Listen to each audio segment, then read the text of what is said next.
Leadership can be acquired, and this can be acquired by good interpersonal skills, by being a good listener and speaker and communicating well, by holding true values and respecting the group without favorism, by organizational consciousness and breaking the barriers to achieve goals, by the confidence that they adopt by and have a measured approach even when they are under pressure circumstances.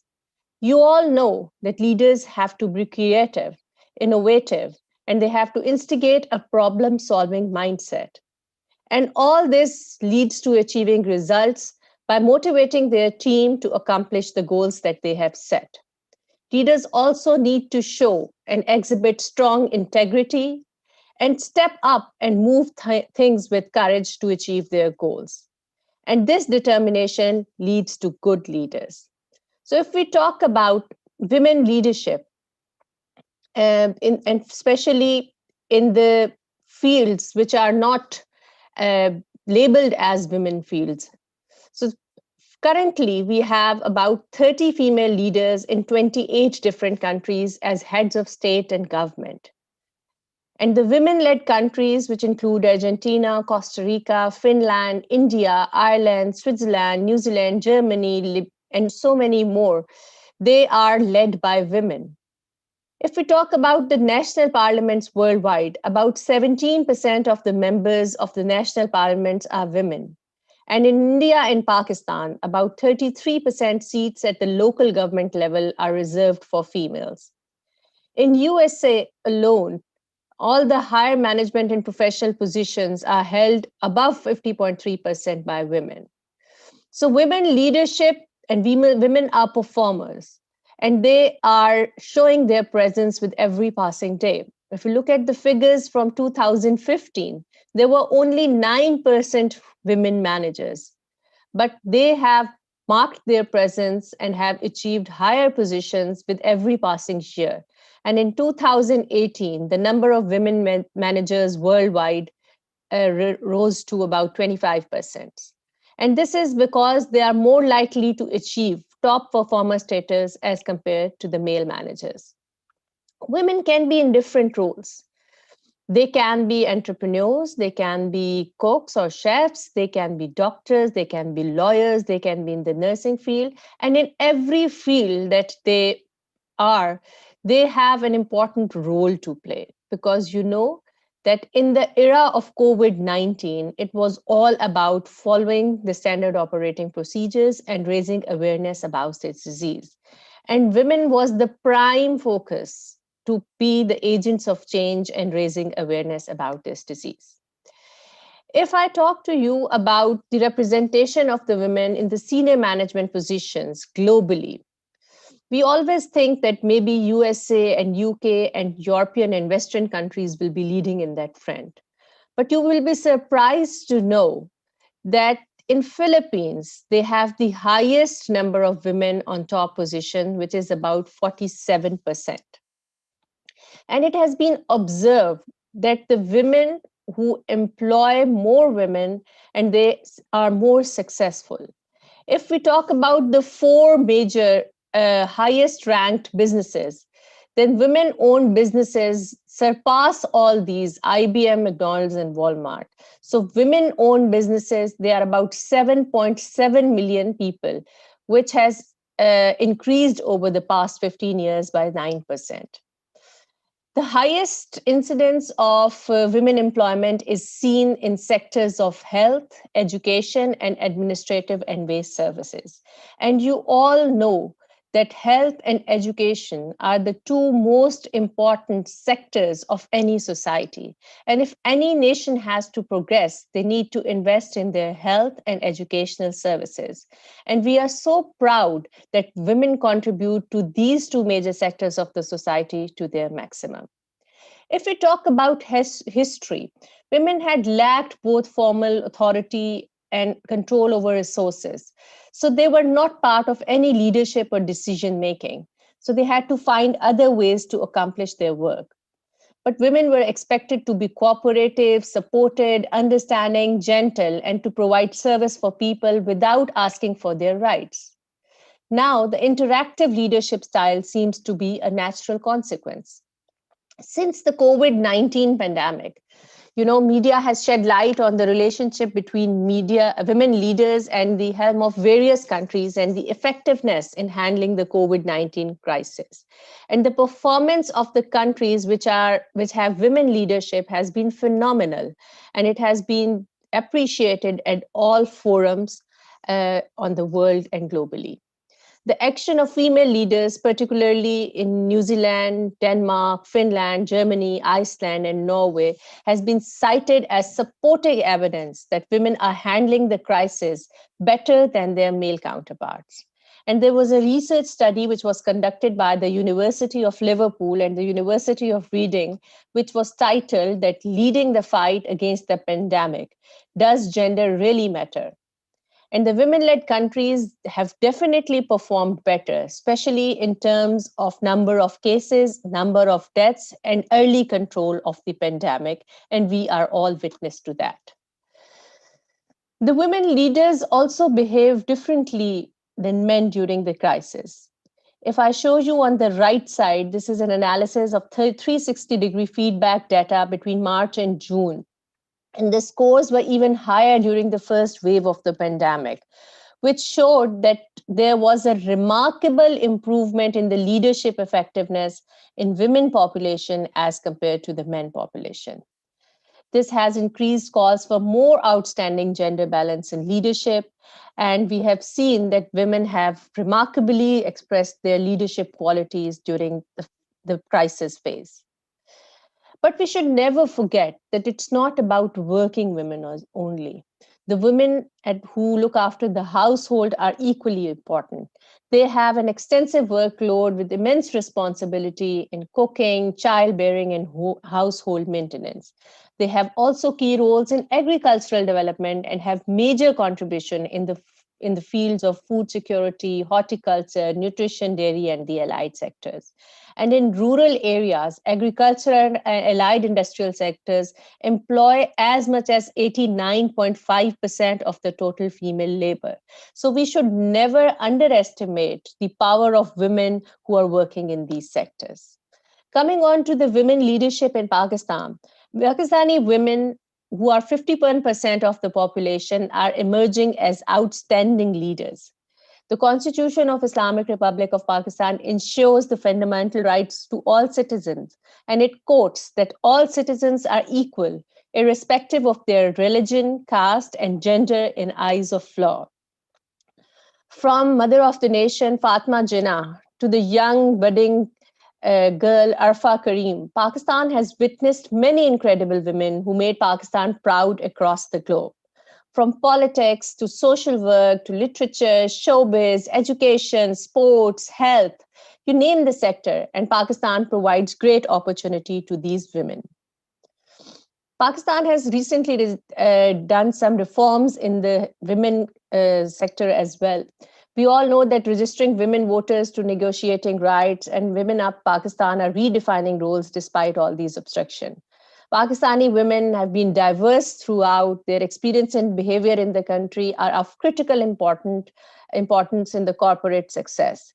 You name the field in which the Pakistani women have not made their marks. So is it in the form of filmmaking, Shamila Obaid Chunai, or mountaineering in Samina Beg, or in contesting for the WHO General position, Dr. Sania Nishtar, or a pilot fighter.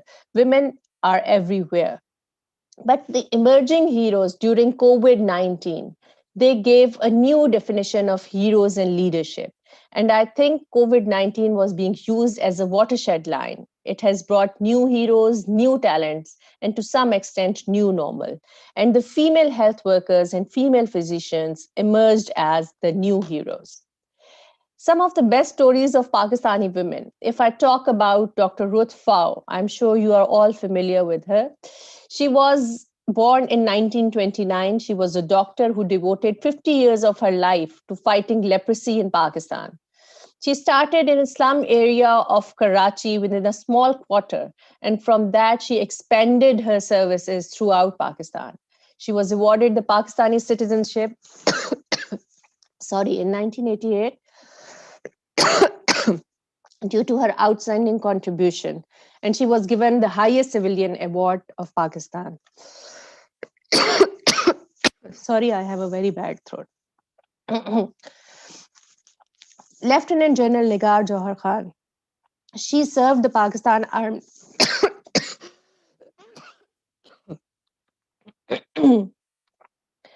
She served the Pakistan Army, and she was promoted to the Lieutenant General rank and appointed as Surgeon General of Pakistan.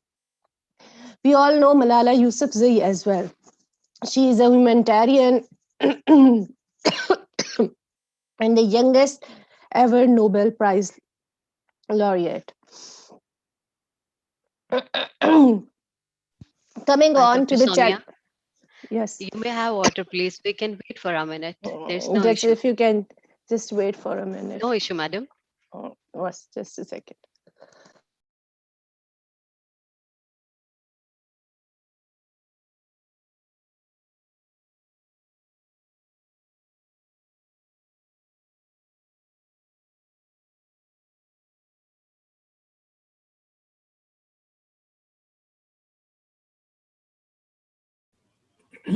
Aisha, there are certain messages in the inbox, like somebody has commented the screen of Dr. Soumya Iqtidar is not completely visible. Words are missing from left side. So kindly check out that people are unable to see the entire screen. Right, ma'am. Actually, screen is visible at our ends, and IT department is I looking think in the so. issue. I think so. When the speakers start speaking, all the speakers come on the right side of the screen. अभी तो हम ऊपर Yes, आ रहे हैं ma'am. ना नजर, तो right side पे आ जाते हैं, तो मेरे ख्याल में उससे विजिबिलिटी जो है अफेक्ट हो रही है. Ji, possibly. Sorry, ladies and gentlemen. So I was talking about challenges due to COVID-19. So we know that COVID-19 was a very challenging.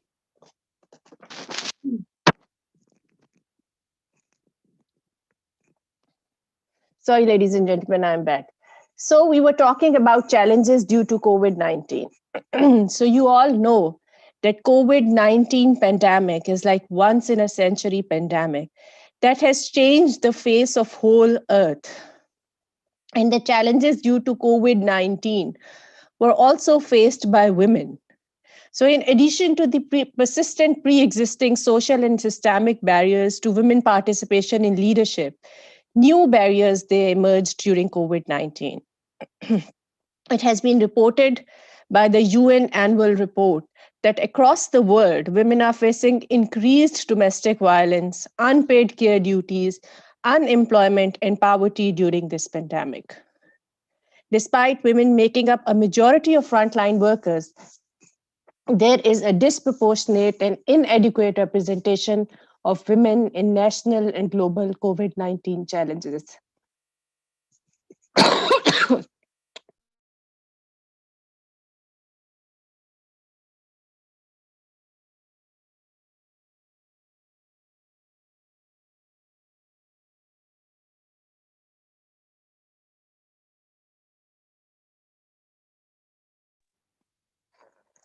So women leaders, they rose at this time, rising in solidarity to save lives and protect livelihood from COVID-19.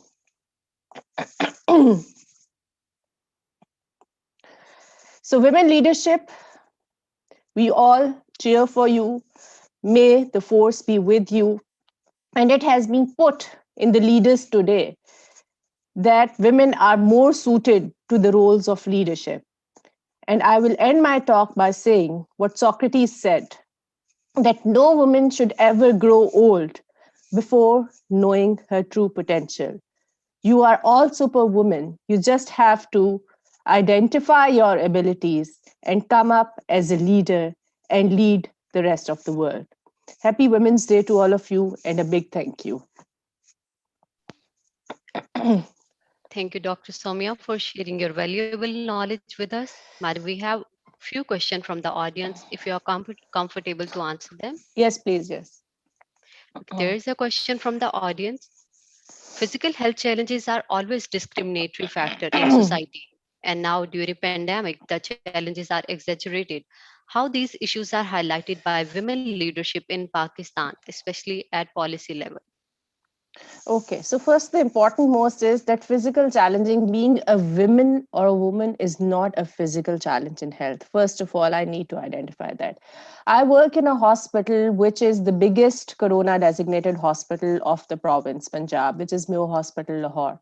And we have majority of female doctors serving in the COVID wards.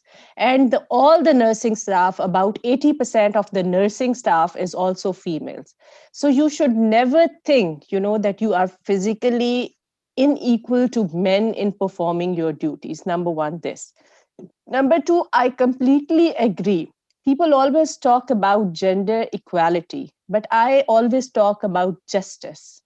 You see, you cannot compare squares with circles and circles with square. They cannot be put in place of each other, no matter how complete they are in their own set. So women are different from men.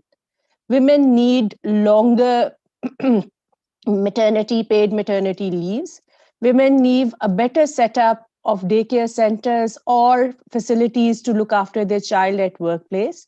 And women need better employment opportunities and flexible hours. So if you provide all these to women, I don't think there is any disability. And all the policy makers, especially in Pakistan and at the government level, should incorporate these decisions. And they are very rightly being taken up at the higher policy matters as well to provide better opportunities for women in all the positions in different sectors, may it be education, health, business, or entrepreneurship.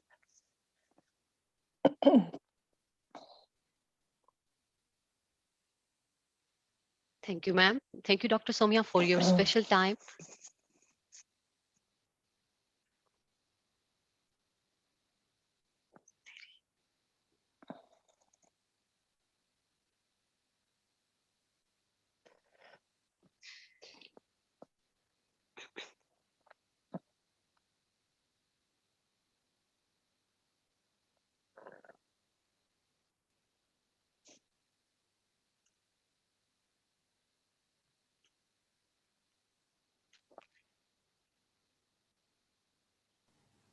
Aisha, I will share my screen. I think so. I can share my screen. If, Right, let ma'am. me try it out first. I think so. It will be very taxing for the person who is going to operate it. Madam, let me introduce you first. Okay.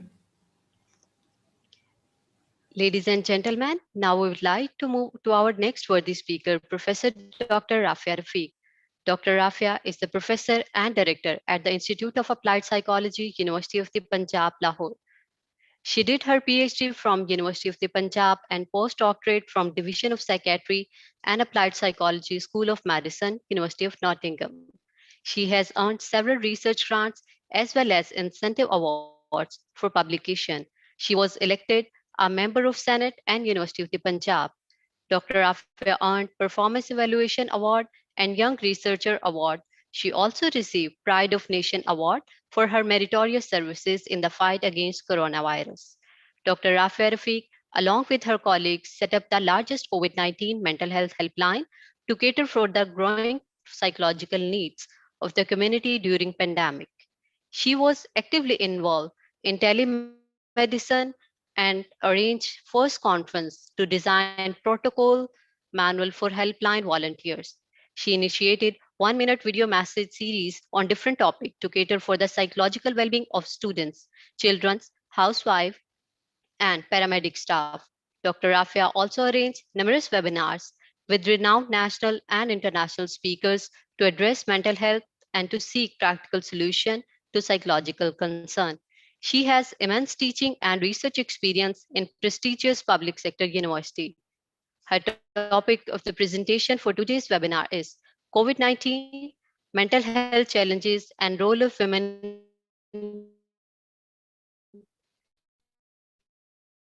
leadership. I will like to warmly invite Dr. Rafia to deliver her expert talk. Over to you, madam. Thank you, Aisha. Thank you very much, Aisha, and thank you, Virtual University, Department of Psychology and Sociology for collaborating with Institute of Applied Psychology for this webinar today related to women and the beautiful women out there, and in celebration for the Women Day. So I would be coming to my talk.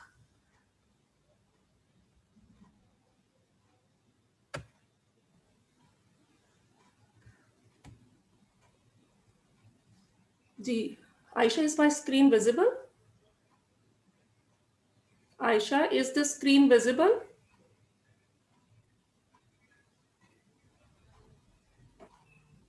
Yes, madam. Ji, Screen Dr. is Sabhat is visible. visible. Okay. Bismillah Rahman Rahim. I always start my talk with a small dua, that is Allahumma afni fi badani, Allahumma afni fi sami, Allahumma afni fi basari, la ilaha illa anta. Allah Ta'ala हम सबको इस corona virus की वबा से महफूज रखे. So the talk today would be basically around women and mental health challenges and the role of women leadership in particular.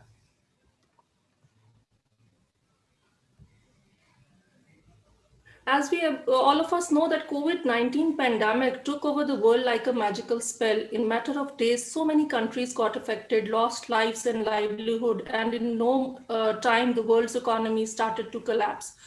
I would personally call it the worst time of 21st century, where we had to face medical, psychological emergency, and it was being witnessed on daily basis. The impact of crisis, as everyone knows, are never gender neutral, and COVID-19 is no exception. For countless women economies of every size, there was loss of income as well as social fallout due to COVID-19.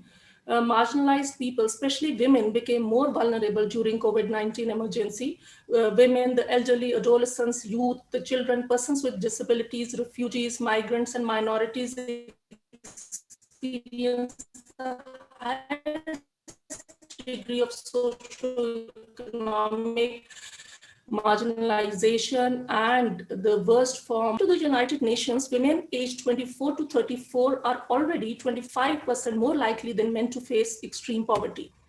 So the deadly impact of lockdowns and quarantine on women in Pakistan, I would be talking and briefly highlighting this. There was a rise in domestic violence. Women were wedged at home and exposed to the abusers for longer periods of time with limited options to access essential services, including the medical facilities, along with other psychological services. Women, especially mothers, started becoming target of sexual partner violence and other forms of gender-based violence also. Clinical management and psychosocial support was harder to access during the lockdown for women already facing mental health challenges because they were unable to access the facilities and to go to the hospitals and to seek medical as well as psychological care. So having not been used to sitting 24 hours at home was frustrating and bothersome for many working women, including myself. Additional responsibility of caring for the sick and elderly added to the domestic workload, not to mention the increased needs of the extended families, which the women in Pakistan had to face. Managing online classes for their children was reported to be a major stressor because no one was prepared the mothers were not at all prepared how to look after these online classes because they had to be with their young children around. For female health workers at the front line, it was quite difficult and very challenging because most of the decision making in task forces, as already talked about by Dr. Somya, was male dominated, and it resulted in the needs of women being largely sublined. When women and girls are locked down in their homes, they are at a much greater risk than ever before. UN Deputy Secretary, she came forward and she pointed out towards this domestic violence and all other issues that women were likely to face during this period.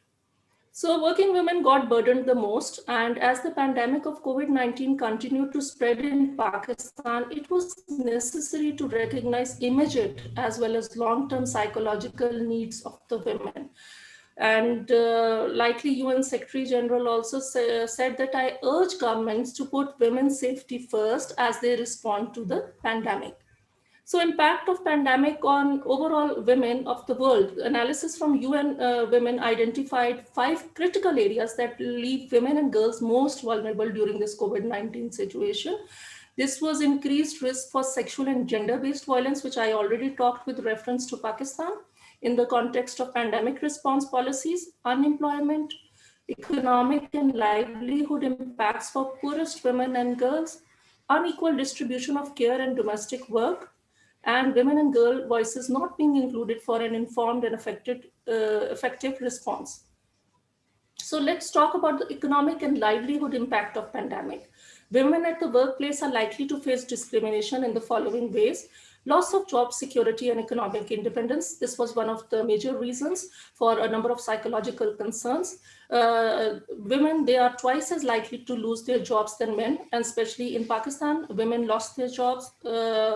When economy reopened, women regained their jobs slower than men.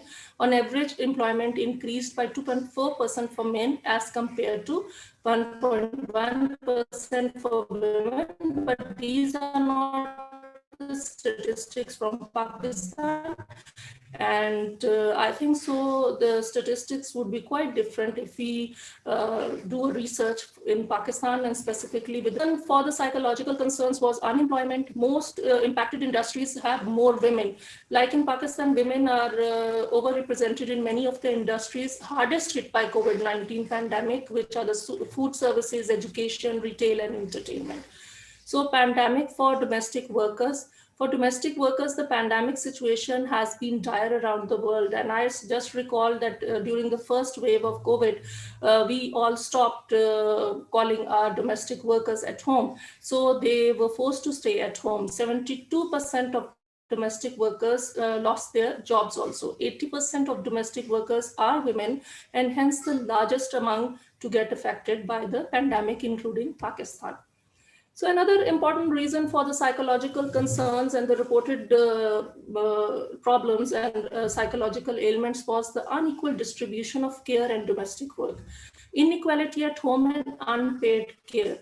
That was quite visible in Pakistan. Before COVID-19, women spent an average of 4.1 hours per day performing unpaid work.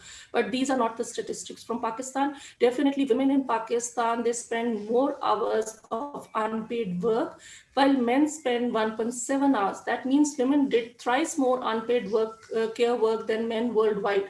But if we talk about Pakistan, it would be definitely double the amount.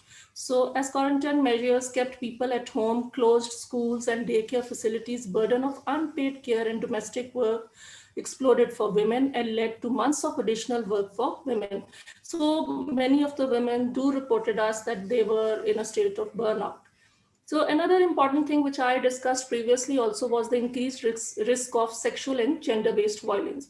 Home, unfortunately, is not a safe place for everyone. Several countries reported increase in domestic violence cases after lockdown, and the same was the case when people started calling us at our helpline that we started from the platform of Institute of Applied Psychology.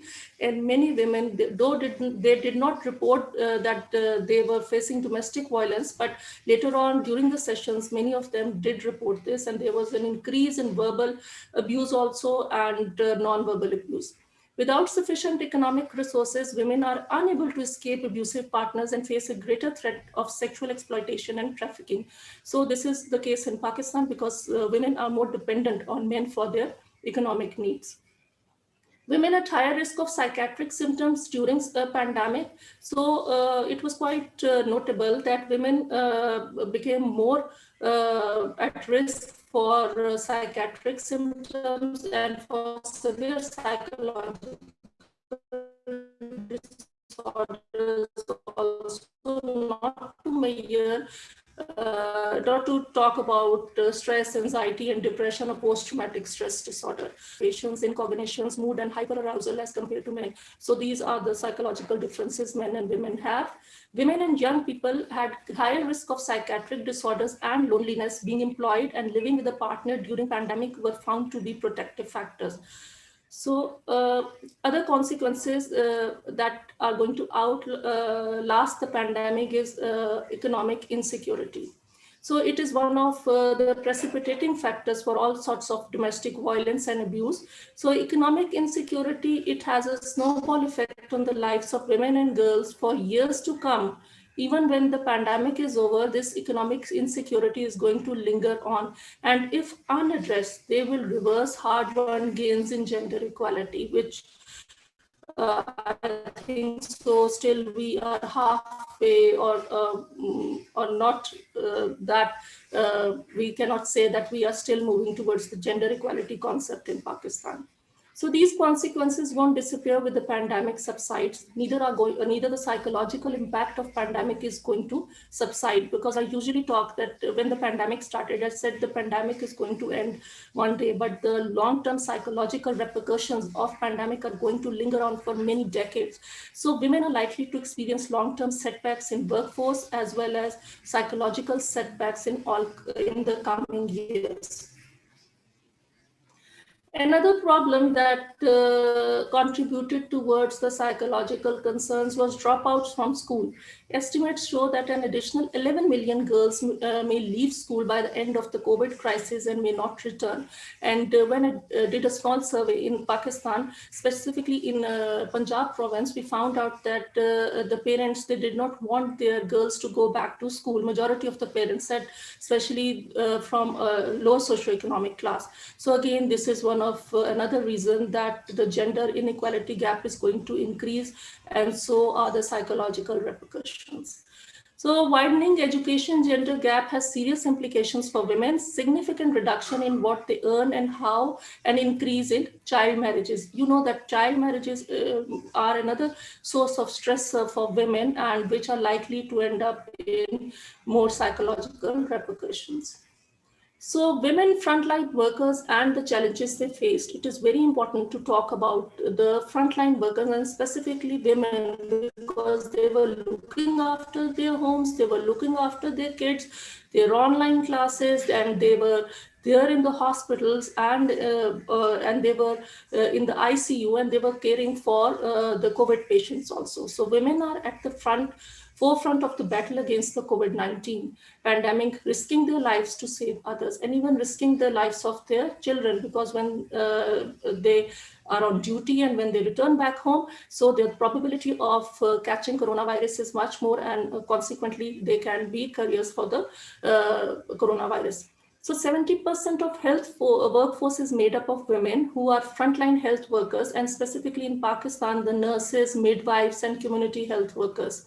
So most of the health facility service staff like cleaners, laundry, catering is made up of women. In US, women hold 78% of all hospital jobs, 70% of pharmacy jobs, and 51% of grocery store roles. Consequently, women are more likely to be exposed to the virus.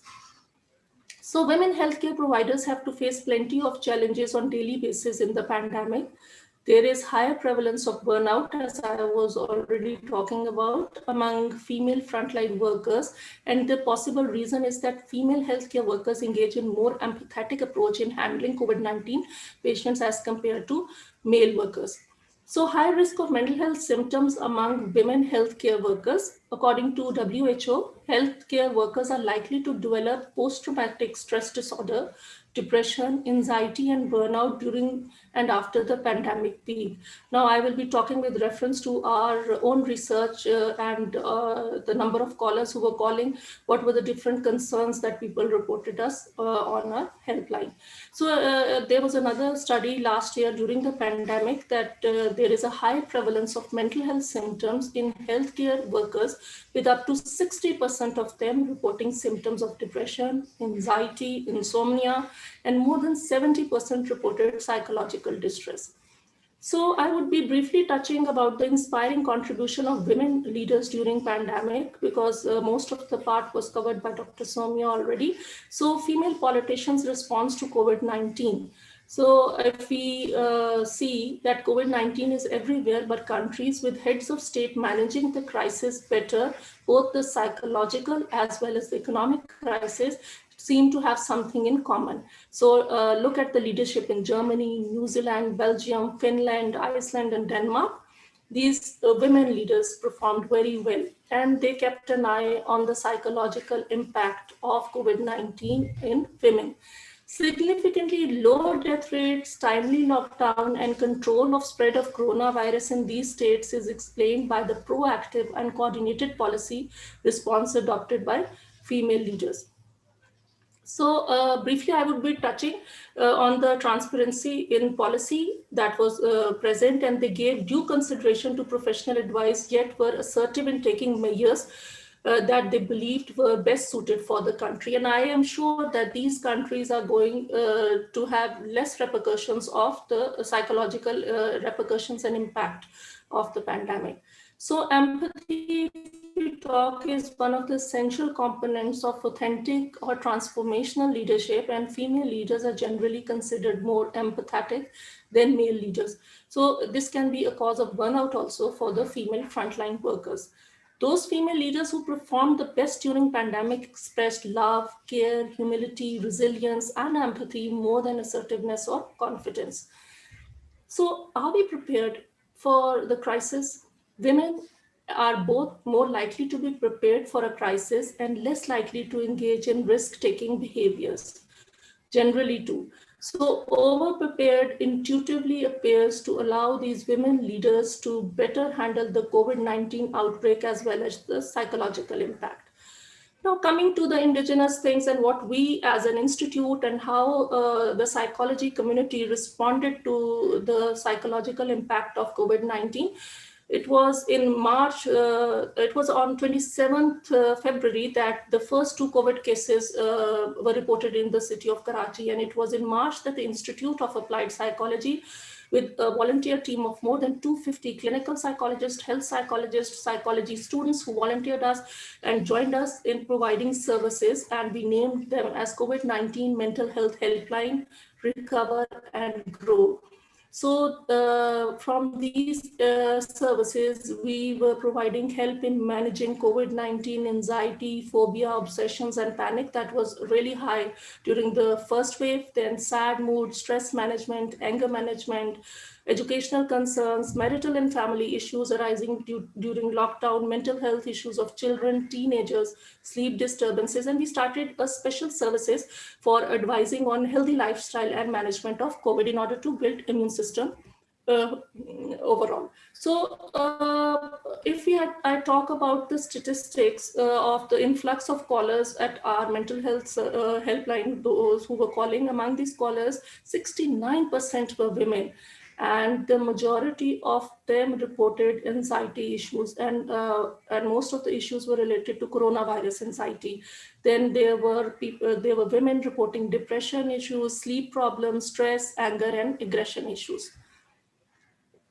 If you can see on the screen that female reported issues, the fear of coronavirus during the first wave of pandemic was really high, followed by sleep disturbance, and so on and so forth. So these are the statistics from our own Pakistani population and from all the provinces, because people from all over Pakistan contacted us. So if you can see this bar chart, the women who reported 45 years and above were the women who had reported issues like panic, and sleep disturbances. And you can see that the age group that was at comparatively at ease were those between 26 to 45 years of age. So there was a panic and concerns, anxiety, sad mood was more among women 18 to 25 and 45 and above.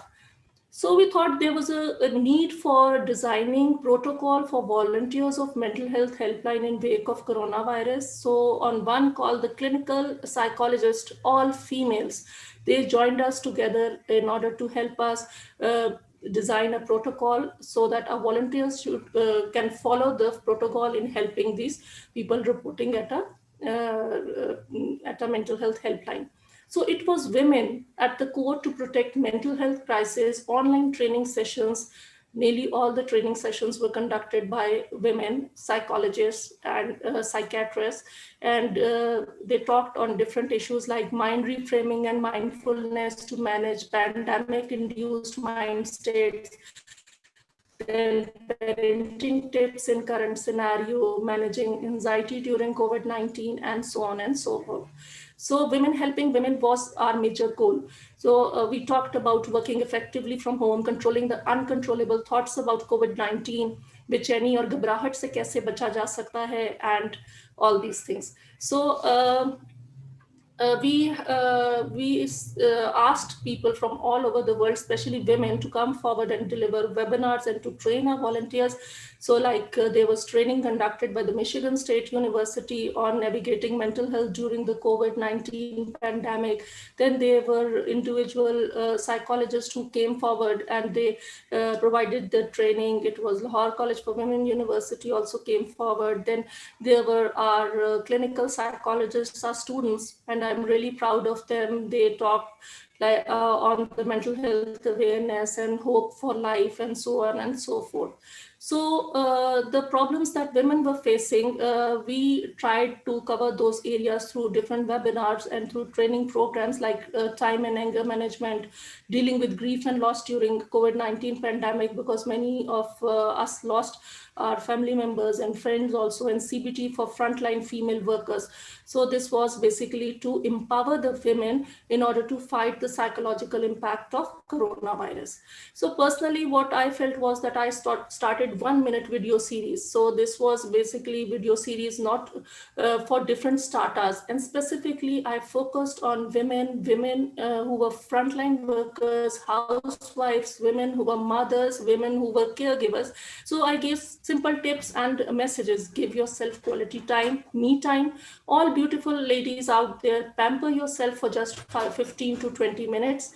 Take care of your own mental and physical health. Don't try to control the uncontrollable. Stress can be released when you video call your loved ones who are far away, because this was the time during the first wave of pandemic when we were all were housebound. So forgive others, reduce the clutter in your mind, or audit people from your life if they are giving you constant stress. So again, from the platform of Institute of Applied Psychology and in collaboration with the Communication Studies Department, we started out short programs to educate the women, like how to deal with anger during pandemic, how to cope with corona anxiety, how to stay happy and positive during pandemic. That was very important because many women reported that they had these low feelings and were feeling sad and stressed out and all sorts of negative emotions they were feeling. How to manage conflict with your partner during COVID.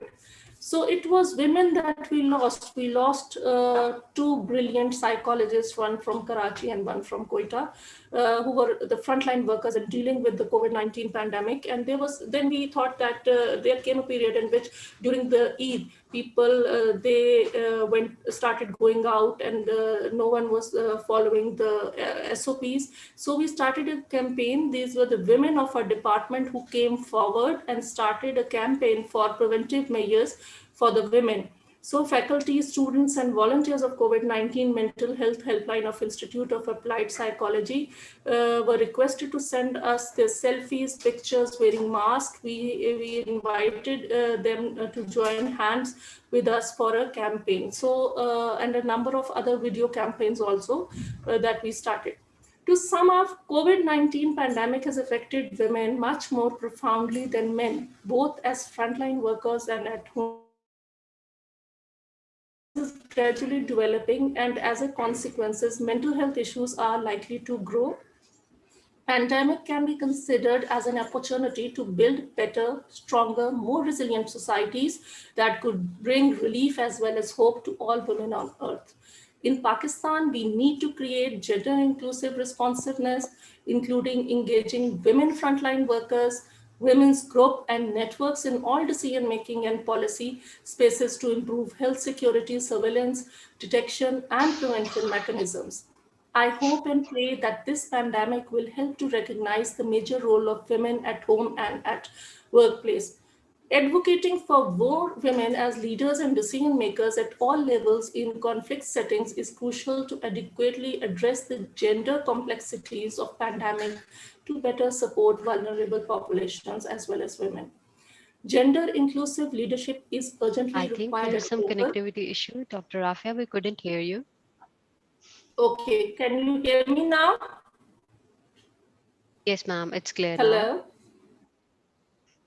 Okay, so I was talking about gender inclusive leadership is urgently required at local, national, and global levels to improve pandemic preparedness and responses during COVID and post COVID period. So, my message to all the beautiful women out there is ensure that women and girls have access to COVID-19 public health and mental health messages. Pay explicit attention to psychological well being of women and frontline workers, as women make up 70% of our healthcare. Stepping up advocacy and mental health awareness campaigns, including targeting men sitting at home. We need women at the table when healthcare decisions are taken on this pandemic. With women, can you hear me, Aisha? Yes, madam, I can hear you. Okay, with women's mental health protected, we can get through this pandemic faster and build more resilient and productive communities. So it's time to recognize that during pandemic, women have played a major role at home and at the workplace. And specifically, I would like to salute all the women who have played their role as frontline workers, including the medical doctors as well as the psychologists, psychiatrists. Now is the time that society starts paying back to all the beautiful women out there. So I would like to end up my talk by I always say that women, love yourself. If you love yourself, people are going to love you and respect you and take care of your mental health. It's okay not to be okay at times, and if you're not feeling okay, there is help available. So thank you very much for listening to us, and all beautiful women out there, celebrate Women's Day. Thank you.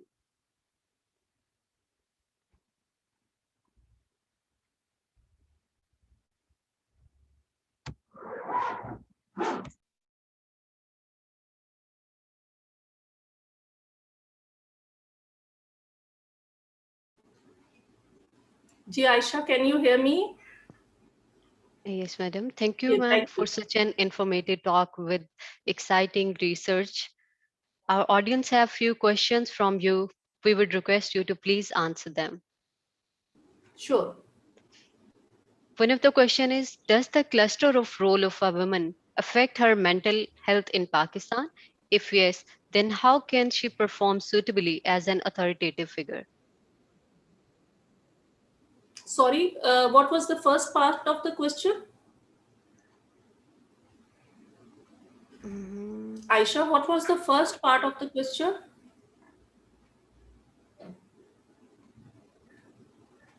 Madam, it was does the cluster of roles of a woman affect her mental health in Pakistan?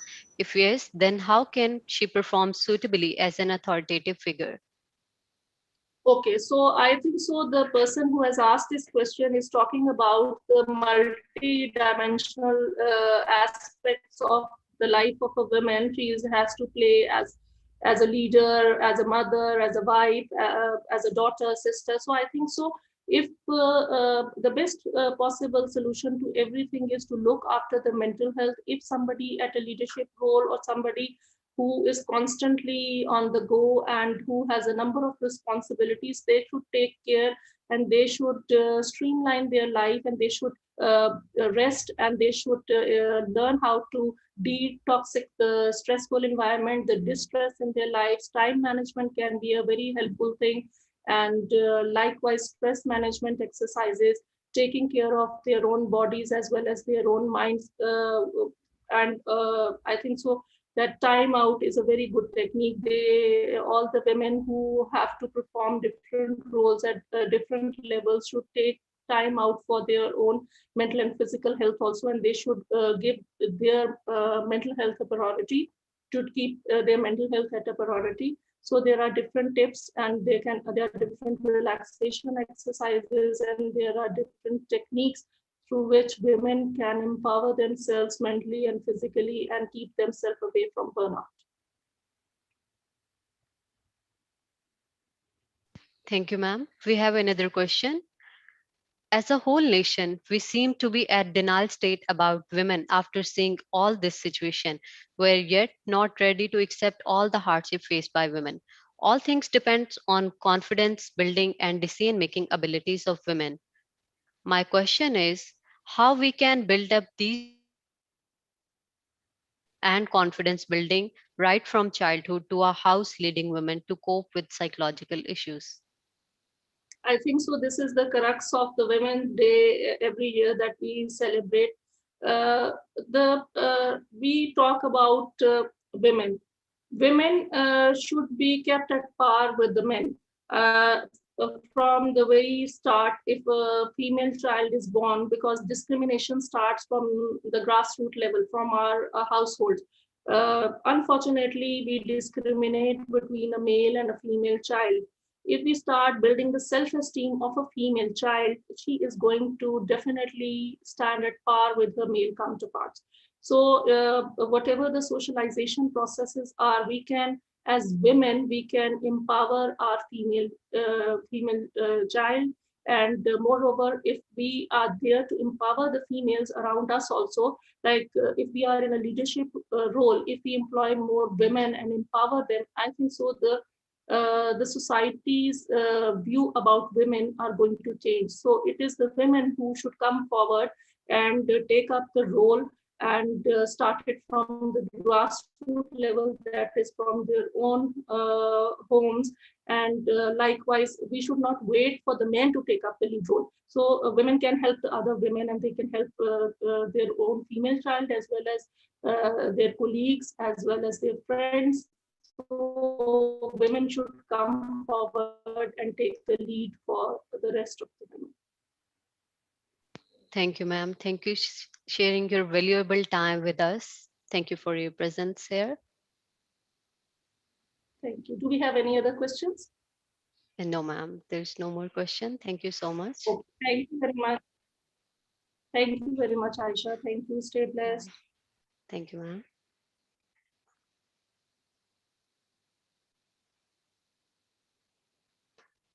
Respected listeners, we are honored to Mr. Irfan Mufti on this special day. Mr. Irfan is the founding member of a six-country development and advocacy consortium, South Asia Partnership, and currently working as a deputy director at South Asia Partnership, Pakistan.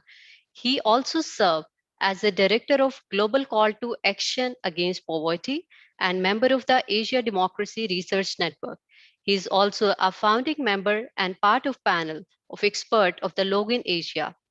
Mr. Mufti is advisory group member of UN Women Civil Society. He did his postmaster degree in public policy from University of Witwatersrand. He has co-authored two books on global civil society, social movement, and global governance, published in South Africa, and contributed several research articles, opinion essays, and research reports on issues of local governance, democracy, political economy, decentralization, social development, peace and justice, and geopolitical issues in South Asia in particular and global in general. He is fully equipped with the art of fundraising for democracy, human rights issues, and civil society network. Warm welcome to Mr. Irfan Mufti to deliver his expert talk on women in leadership achieving an equal future. Over to you, sir. Thank you, Aisha. I hope you can hear me properly. Yes, sir. And thank you, Virtual University, for inviting me for this very important webinar. I largely agree with the views that Dr. Soumya and Dr. Rafia have shared. I totally agree that this is probably an era where women are at a leading role, not only in Pakistan, but globally too.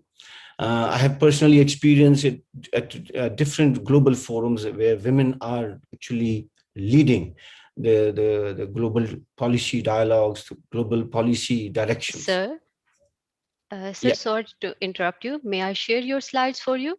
Yes, please, if you could. Thank Thank you, you. sir. Thank you, Isha. So this is in fact, this is very true. And we see a lot of Pakistani women coming up very strongly. And we can, and Dr. Soumya have shared several names of those women who have championed not only the women cause, but also the global justice, peace, and climate change movements. So if you start from the first one, I would like to share a quick a brief on, you see, my view are coming from a very non-technical, no, this is not my presentation. My presentation, Right. Sorry for interruption. that's fine. That's fine. So, Right. yeah, that's fine. That's It's fine. here Thank now. you. Thank you, Aisha. Thank you. If you go to the next one, please. You see, this is probably this is a century where we can say that women are in leadership, and they are emerging very fast for in a global leadership architecture. However, I think there are several impediments which block women progress and women movement on these leadership positions. Therefore, I would like to address this issue slightly differently from what Dr. Somia and Dr. Rafia have already done that. And those are very strong opinions. And as I said, I largely agree.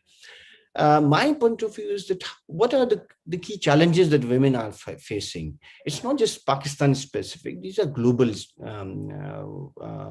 issues as well. So let's first focus on those. I mean, we all know that the violence, all kinds of violence at domestic level, in the society, the harassment issues, these are the real roadblocks for women. Similarly, exploitative cultural traditions and values, the patriarchy, these are they stop women movement all over the world. It's not just Pakistan or Asia specific. If you even visit a Western society, you find a similar situation where women are suppressed because of the cultural traditions and value systems, with the exception of few societies where women are getting, and Dr. Somia have mentioned some of those countries where women are approaching quite a higher level of political participation. And then discriminatory laws. They are suffering from all kinds of discriminatory laws. In Pakistan, you know that these law of evidence, law of inheritance, all of these laws are still major barriers for women to acquire good social status. So there are discriminatory laws all over the world. And then social practices, social different social institutions, which also block women movement. Then this, you see, we still see that the governance all over the world is dominated by men, with slight exception where, like in Canada, you see the women are coming up nicely in parliaments and in cabinets and in higher positions, but majority countries are still struggling. And if you see the Pakistan case in 2001, local government, the first actually the local government law which was found by General Musharraf government, where we got 33% of seats for women in local government. But now what we see that we are backtracking on those, and now in all 4 provinces you will find up from 15% to 25% of women representation in local government. So that shows that we moved one step forward, but we go back 2 steps. So that is also a key challenge for women. And then, of course, certainty of justice. We don't see that in many societies, that women, if they want some justice from society or from the law, they hardly get that. And you see situation in Pakistan, a lot of several cases of rape, abduction, and all kinds of crimes against women there, or gender crimes, they are still pending. They don't get the justice that they need. So these are the main barriers for women to progress forward. In last month, we conducted a study of in 25 districts of Pakistan, all 5 provinces, including Gilgit-Baltistan, and we tried to find out that how COVID has affected this whole issue of violence against women. And if you see the picture now in the screen, you will find that there's a quite alarming increase of violence, including rape, gang rapes, suicide, and abductions. And these are the provincial specific data. So if you see that in Khyber Pakhtunkhwa, there's quite a high number of cases of violence that have taken place in the last 1 year. And since also you see the quite a alarming rise of violence, especially the abduction and rape. And if you go to the next slide, you will find that in Punjab, this is quite serious, and you can see that about more than 2,000 cases of violence have been reported, and in which 30% of women and girls were killed, and remaining 70%, you can say they are still zinda dargor. If they survive violence, if they survive all kinds of crime against them, they hardly live a normal life. And Dr. Afia has touched on those psychological traumas that women face. So we need to understand that the violence just doesn't leave marks on the body, but also leave marks on thinking and psychology of a woman. And that is a main barrier for women to participate in politics or in public sphere. So that is, we need to understand that violence plays an important role in or as an important barrier for women participation in all kinds of life. So that we need to address it on priority. Similarly, with the different forms of violence of stigma.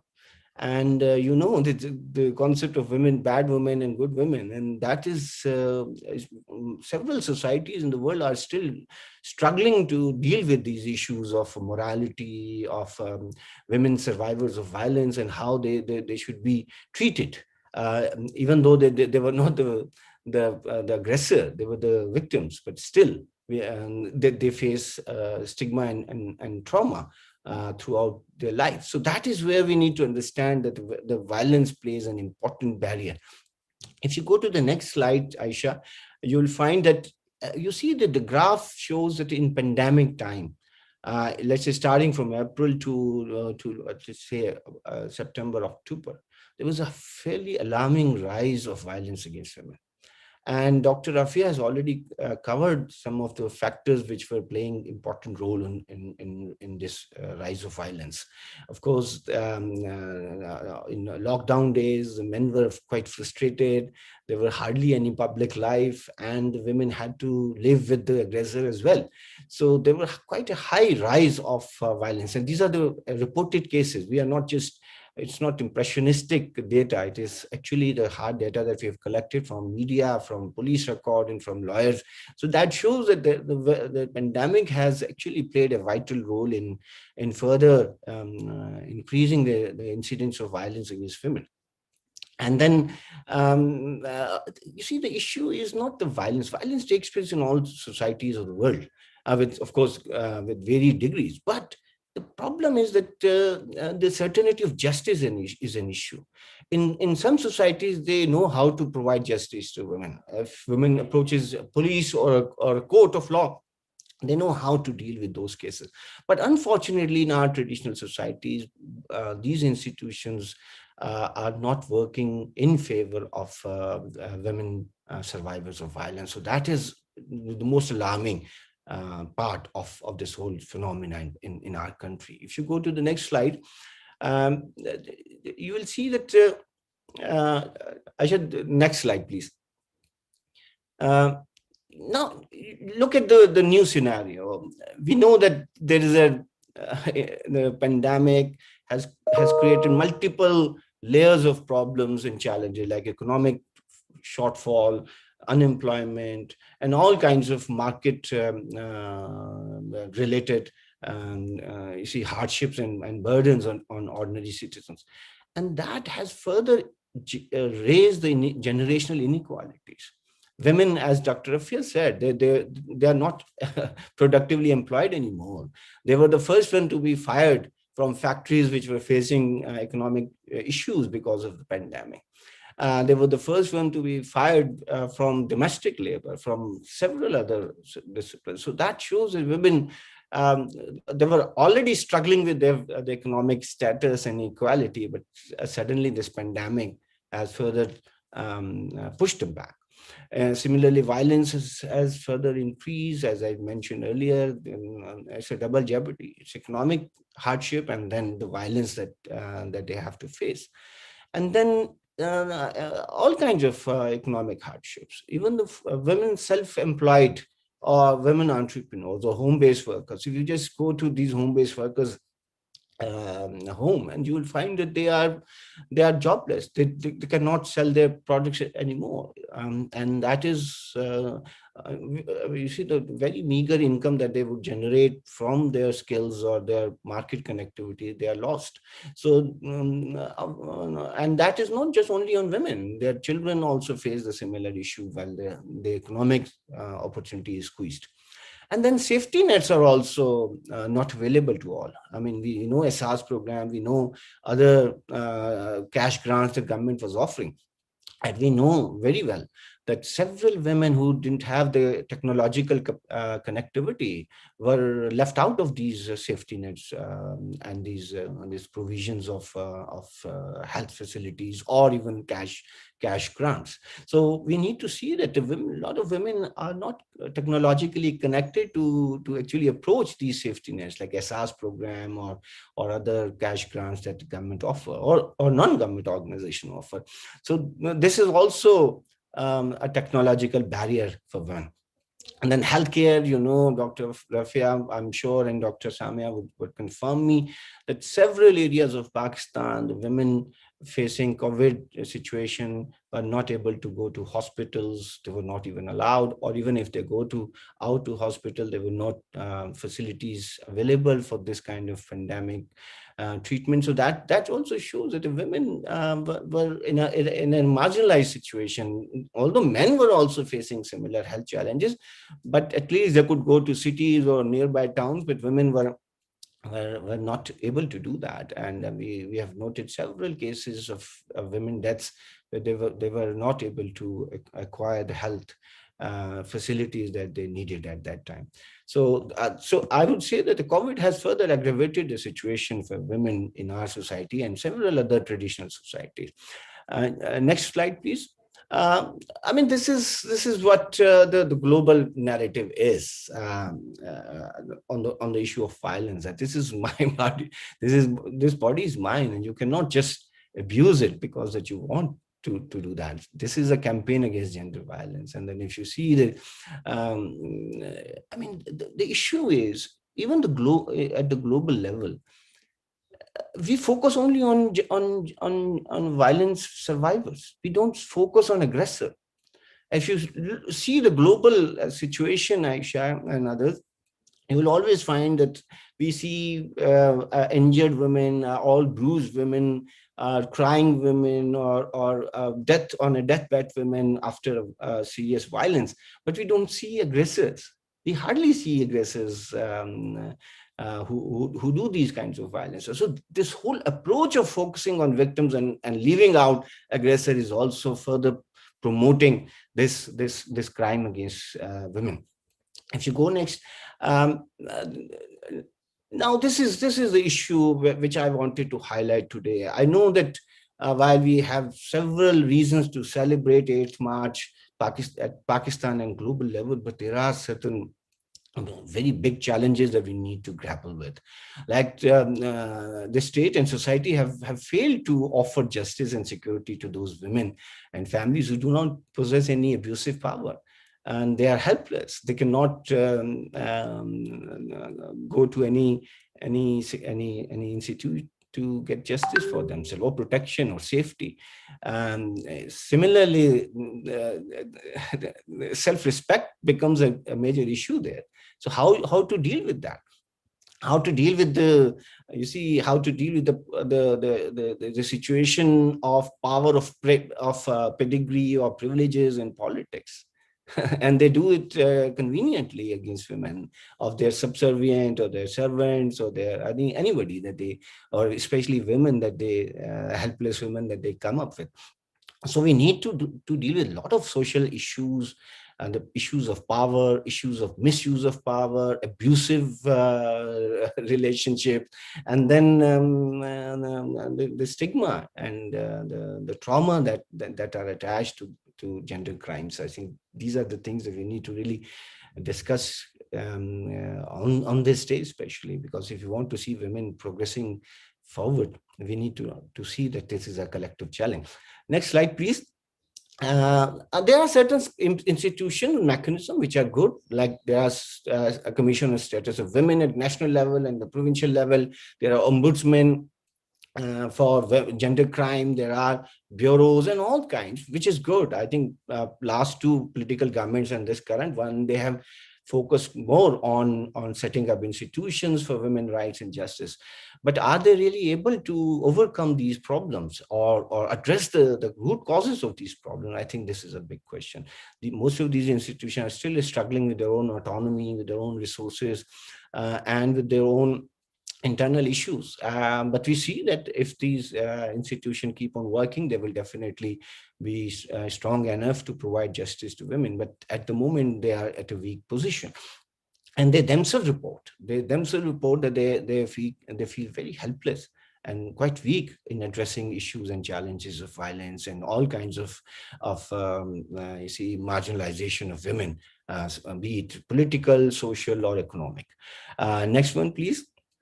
I mean, this is what I think. This is a very, very indicative quote. I must say that Malala and Dr. Samia has referred to her already. She said that I raise my voice not because I cannot I can shout, but so that those without voice can be heard.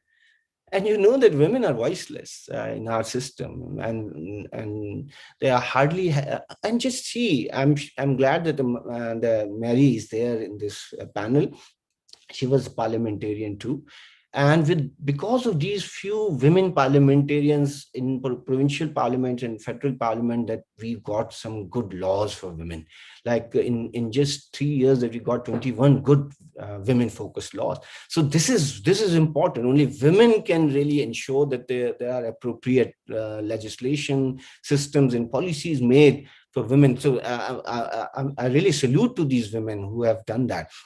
And I'm sure with greater political participation of women at local level, at provincial and the national level, will further improve the situation. Therefore, we focus more and more on women political participation. I think that should be the aim. Next, please. Breaking the cloud.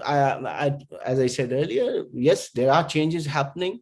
There are pro-women legislation, but women are participating in all kinds of politics, in political parties and in elections. And now women are also in women peacekeeping, UN peacekeeping forces. So that shows that women are being acknowledged as peacekeeper at the global level. So this is a new narrative that women are creating. And the idea of preparing and positioning male champions, I think that is very important. The men and boys, we need to focus on them. And there are champions, men champions and boys champions of women's rights and justice. I think we need to celebrate those. There's a very successful campaign at the global level which says he for she, that a man doing the chores that women otherwise do. So like in pandemic, if I could help my wife cooking and cleaning and washing, I think that is what we can do as a man. If we want to see equality and justice around us in society and in the world. So let's offer our help to women and not just become master and slave and that we normally try to do, but we should be more helping hand for women around us. So I think let's celebrate those men and boys who champion women cause. And I think we need more and more of these feminist men in our society. Next, please. So cloud is breaking up. That's my. So if you look at you see the whole thing that what is the way forward? I see very clear solutions for it.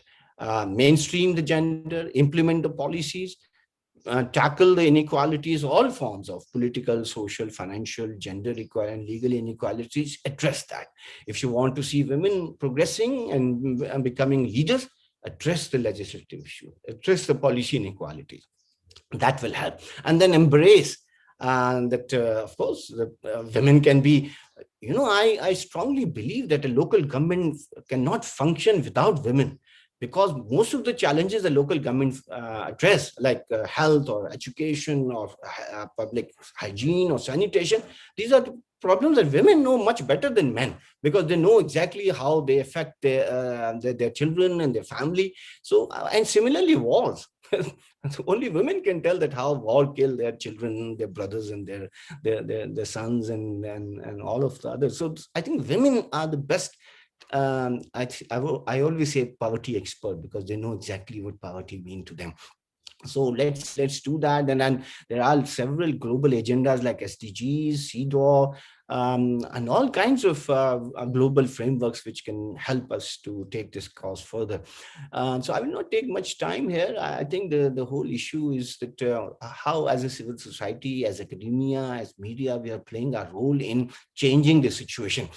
If a woman is progressing forward, I think our role is to ensure that she should face less problems and challenges in her journey. I think that this should be the role of civil society, media, academia, and all the other institutions that we have created so far. And that's all. I don't want to further. My concluding remark would be that yes, we see this century will be women's century. And this is our role as policymaker, as a think tank, as a thinker, or as social activist or academia, to make sure that happens sooner than later, and all the barriers that women face should be removed intelligently. Thank you very much, Aisha and faculty. Thank you very much. Thank you, sir. Thank you so much for your worthy talk. The statistics you shared is really helpful for us to understand the situation. We have a few questions from the audience. Would you please answer them? Yes, please, go ahead. One of the participants asked, domestic violence has increased rapidly during pandemic. What role do civil society and women in voluntary sector play in controlling or preventing such incident? Thank you. I think there are laws now in Sindh and Punjab. There are laws of ending violence against domestic violence against women. Let's understand those. Let's tell women their rights. I think the basic issue is that women surrender because she doesn't find any place to go to or any support system in the society. Therefore, she surrenders, she submits. I think we need to offer that if something happens to you, it is not your issue only, it is a societal issue. So we all are there to help you there. We created some systems in different districts where, like Rajanpur and DG Khan, where there were high prevalence of violence. And we created groups of men and women together who would offer their help to women if they report any violence against them at home.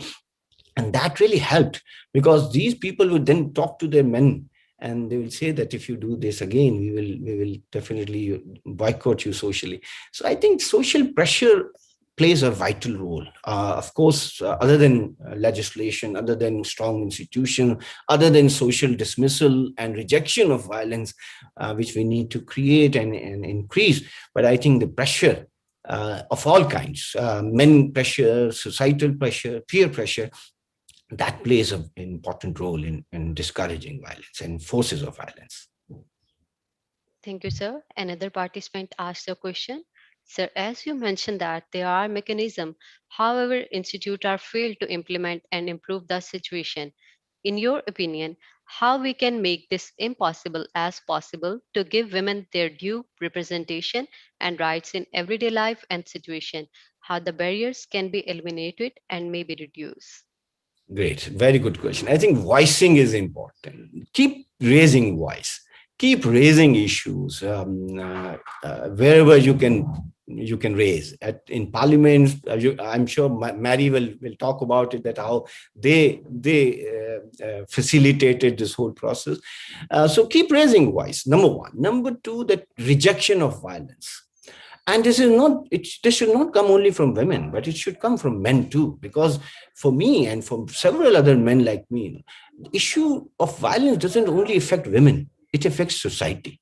Because a child sees a violence at home, his mother is being beaten or sister is being beaten or whosoever, will do the similar kind of attitude in the society as well, because we perpetuate violence by not discouraging it.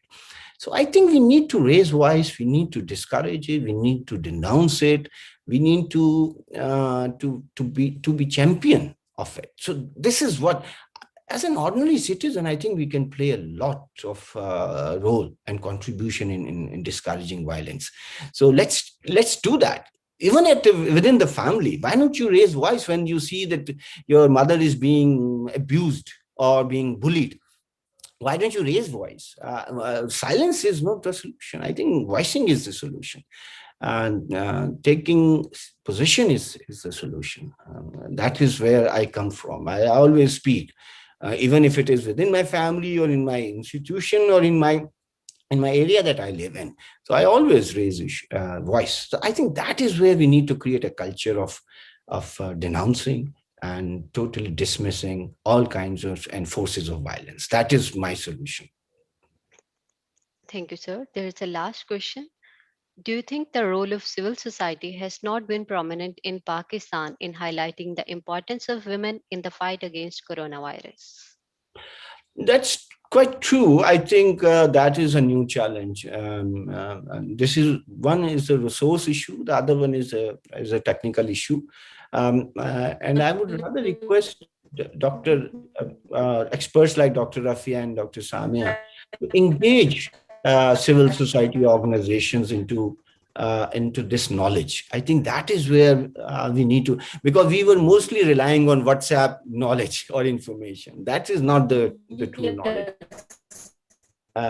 So I think experts institutions like yours can play a vital role in bringing civil society into this discussion and transferring knowledge and also technical expertise.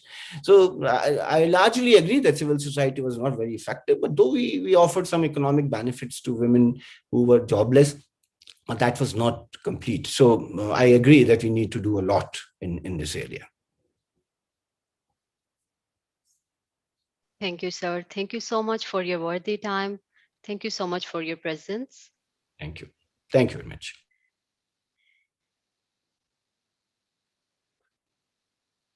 Ladies and gentlemen, now we would like to move to our last but extremely esteemed worthy speaker, Miss Mary James Gill. Miss Mary is an ex-parliamentarian and director of the Center for Law and Justice. She is a politician, lawyer, and human rights activist. She is a graduate from Lahore College for Women University in Political Science and History with distinction and did her LLB in 2007. Ms. Gill was elected on reserved seat for women in the Punjab Assembly.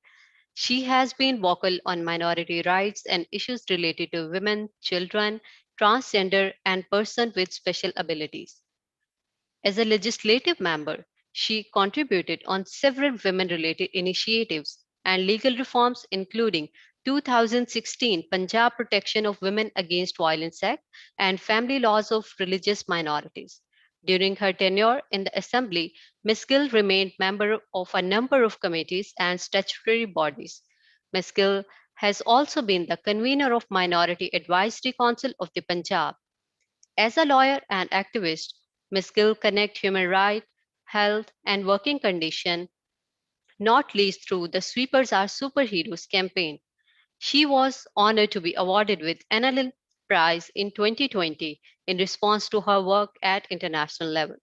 I would like to warmly invite Ms. Gill to deliver her expert talk on marginalization, minorities, and women leadership amid the pandemic. Over to you, madam. Thank you very much, Aisha. Thank you, Sazia, and thank you, Virtual University, for such an important discussion. It is such an honor to be one of the speakers among such distinguished members of the community, and I really feel honored to have a chance to speak to such an intelligent audience. Yes, I don't have a presentation, and but I would like to speak through my experience and what I have been able to contribute and what I think should be done, because we hardly hear about, we hear a lot about women in general and their challenges, issues, whether social, economic, political, and legal. But when it comes to women coming to marginalized, and especially from minority women, there's no much talk. And not just that, it's why we, and what I believe that, of course, there's not much work done on minority women in particular, but whatever I have been able to see and imagine the challenges coming from a minority community, it is very important to see the overall gender equality situation, and it's not good. I mean, in 2020, Pakistan was at 151 out of 153 countries by World Economic Forum on Global Gender Gap Index report. So this is overall not a good situation. We are committed to SDG 5, and we have to achieve that empowering all girls and women by 2030. So we are committed. We have signed international treaties. We have signed several commitments which are directly related to the economic conditions of Pakistan as well. So it is not just important. I mean, Constitution itself is very clear, and we see that it encourages special measures for empowerment of women and vulnerable communities. Yes, Article 25 says that there shall be no discrimination on the basis of gender alone. But when we talk about women who are not exploited, or who have not only challenges just because of their gender, but they're in double jeopardy when they come from a marginalized background, and especially from religious background. So there is an overlap of gender and then religion. And of course, the third one is the marginality, because when we talk about religious minorities, one big stereotype is that it's Muslims and non-Muslims, or like you say, that religious minorities, it's a homogenous group.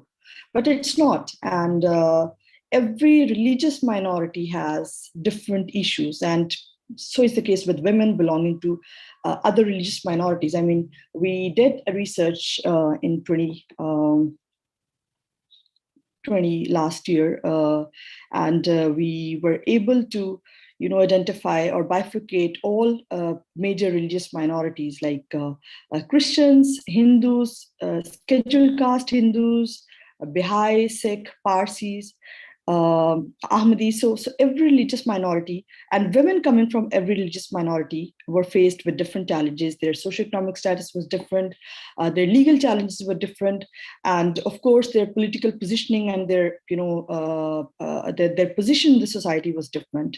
We saw women in leadership from various backgrounds, even from the minority community, and most of them were coming from well-off backgrounds.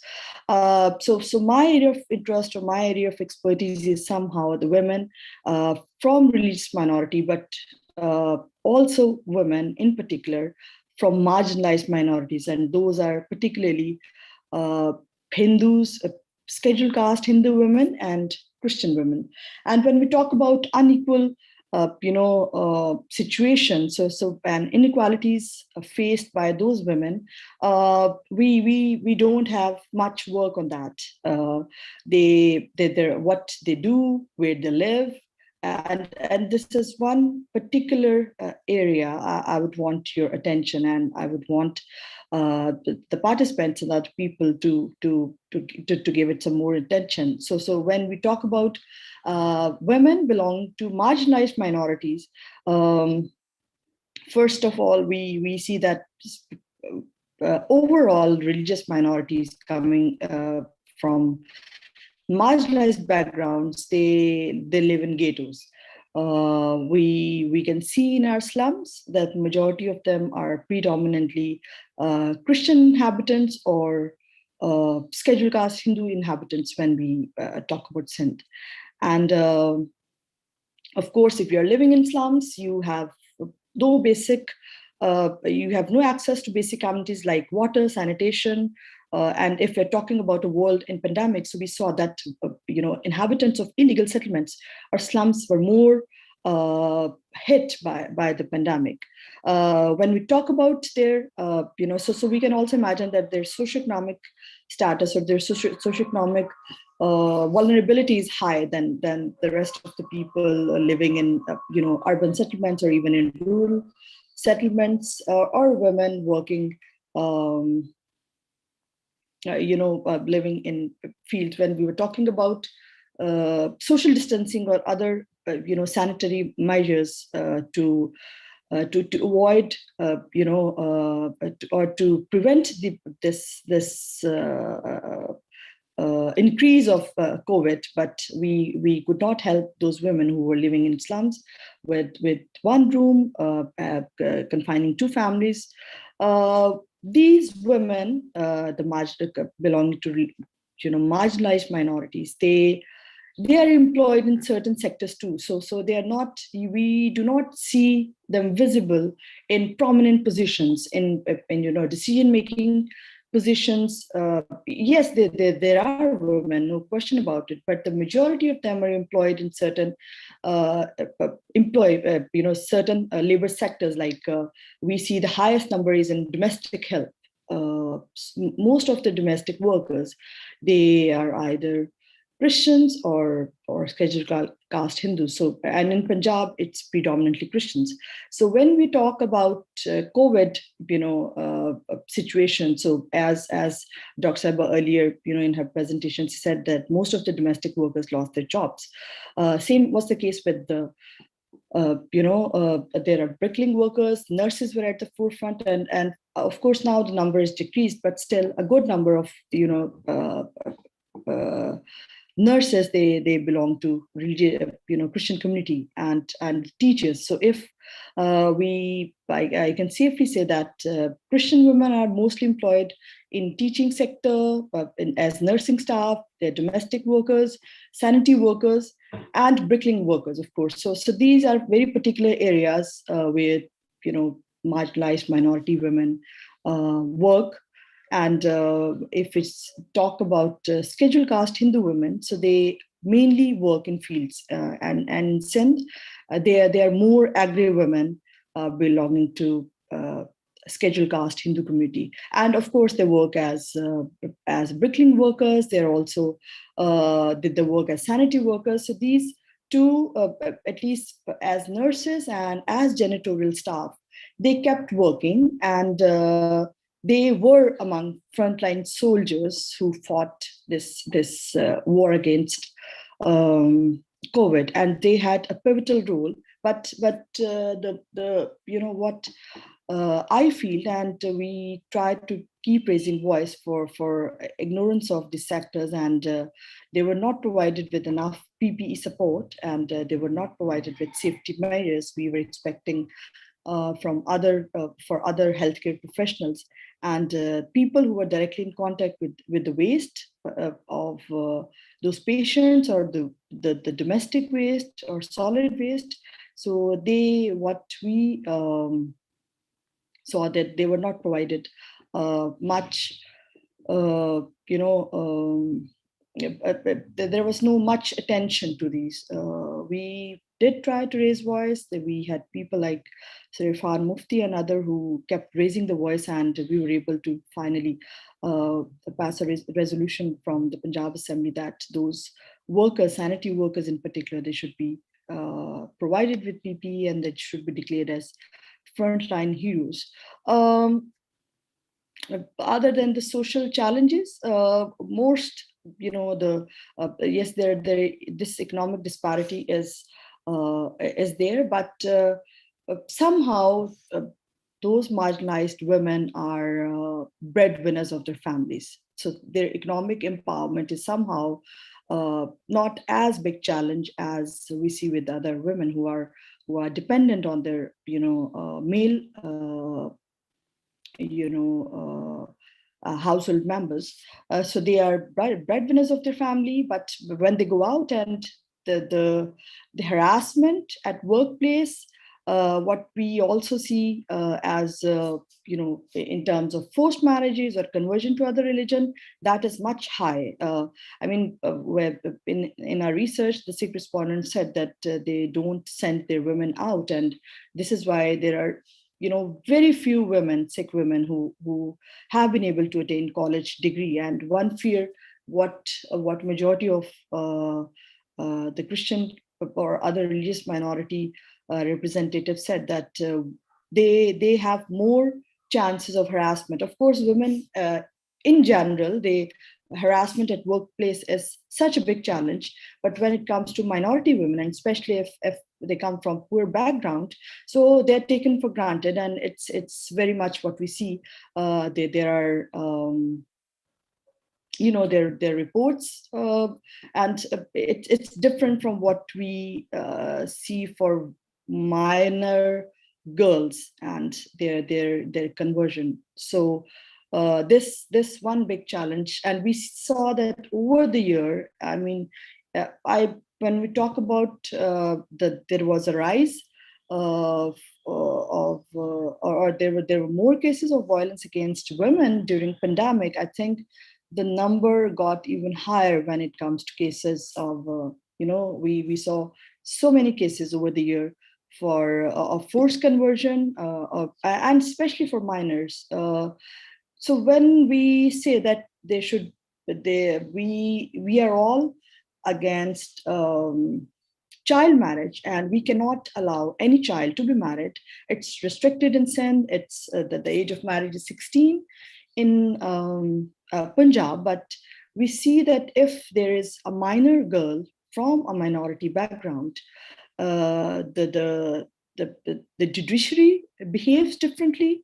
So does the police. So if we recently saw this example of Arzu Raja case, and then there was Farah Shaheen. So courts normally rely on the statement of those minor girls. That is sort of a discriminatory legal challenge, because overall we see that minors.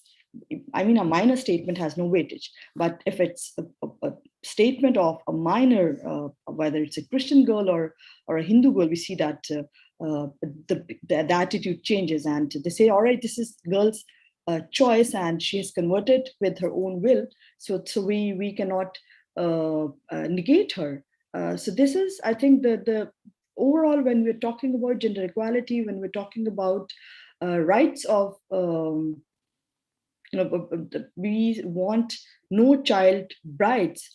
So how come our system or our social this social stratification is so much visible, and the treatment is so much different? Of course, there is need for that anti-conversion clause. At least what I personally think, that we of course, as an adult, everyone has a right, but that conversion has a background of that low socioeconomic status. And how come only girls belonging to poor backgrounds they convert, and why they're married to men who are double of their age, and the judiciary and the law enforcement agencies, they somehow feel helpless. We cannot take a child's consent as a free consent. This is the misrepresentation of facts. We see that influential people, Ghotki has been a hub of such conversions. So one big challenge, and both communities have been making a lot of hue and cry about it for a long time. We have been trying really hard to get it to get it covered under the current legal system, but we see no way out of it at the moment. So this, and also one another big challenge, and I was also as member of the parliament, of course, when we talk about other women empowerment initiatives, so somehow we miss the discussion of minority women, and especially when we're talking about empowering women from marginalized backgrounds. So this perspective we already miss, and but thankfully for last from 2013 to 2018, we were able to take it, we were able to include this perspective into our policy and legal frameworks. And one big challenge, and that is, the discussion we heard throughout this, we somehow feel that the majority of women they're more privileged in a way that they don't have to worry about the right to inheritance. It's already there. But what about those minority women who have been denied this right to inheritance, and for ages? It's not just that. We still don't have any legislation ensuring that because we have personal laws. Every religious community has to be governed under personal laws. There's no, not all of them are equally governed under one civil law. So Christian women in particular, there's no such law, ensuring their equal inheritance. So what kind of economic empowerment we're talking about? And when the governments are bent upon to ensure that every woman, gets her right of inheritance, her share of inheritance, but we have not been able to ensure that there should be some. I did my best. I mean, Irfan Saab and many others know that there has been a resentment from the community as well. But the state's role is very pivotal, and we cannot simply get away with that. That if the religious community or religious leaders of certain community have different different kind of interpretation, so we cannot move forward. Same is the case with family laws. And when we say family laws, there's two important rights: registration of marriage and right to divorce.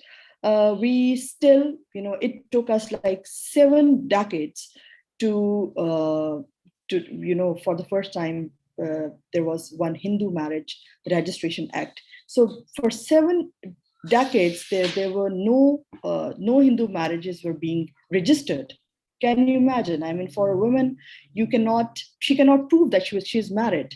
There's no legal registration for the marriage. So was for the Sikh women, and the same goes with the Christian women. For a very long time, it was only the church certificate which was taken as a marriage certificate, and it was not registered with the Union Council like other Muslim marriage certificate in the Union Council. So we have really basic issues, like from registration to marriage to right to inheritance to right to divorce.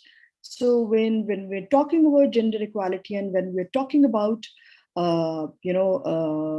empowering women, so these challenges are like a dream to any women coming from minority background.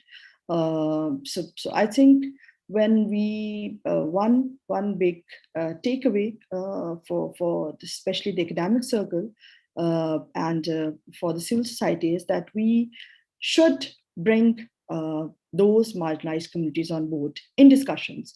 We talk about empowering them through through bringing them on board on decision-making platforms, but we hardly see. I mean, this at least this should be part of the discourse, and this should be they should be the part of discussion because the challenges are very unique. The challenges. So overall, there's one big picture where we see that all women suffer a certain kind of challenge, but these women, their challenges are unique and different, and they must be addressed through the same platforms with that unique perspective they have. So I think this is what I believe that for the policymakers, the parliamentarians, and of course in political sphere, we have been able to see women when we talk about mainstreaming them into politics. 2013 to 2018, things would, for a while things were different. There were 2 women in the National Assembly on the women's seat, not on the minority seat, but on the women's seat. So was the case in Punjab. 3 women were in Punjab. Now we see that there was one woman senator from the Dalit community, though she denies that she comes from the Dalit community, which is a big, it's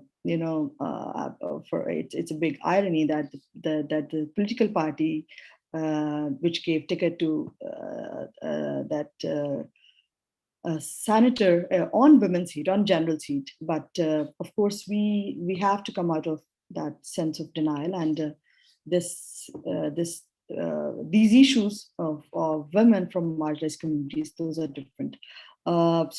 It's time. We saw that from 2018 to 23 things, the political mainstreaming is somehow, we missed that. Of course, there was one woman in National Assembly on the women's seat, but then she converted to Islam. And so we see if a sitting parliamentarian, a sitting member of the National Assembly, she converts, and we see a sort of celebration. Of course, she did do it out of her will, but this is something, it brings other minority women a lot of challenge to stay, sane. So this is, I think, for me, the only thing I think, if we really want to mainstream those women, especially coming from marginalized backgrounds, the first and only step can be to bring them on board as major stakeholder and to hear their perspective. Thank you very much. Thank you, Ms. Mary, for your informative talk with real life evidences. Now we will take few questions from the audience. Would you please be comfortable to answer them? Sure, why not? One of the audience asked a question.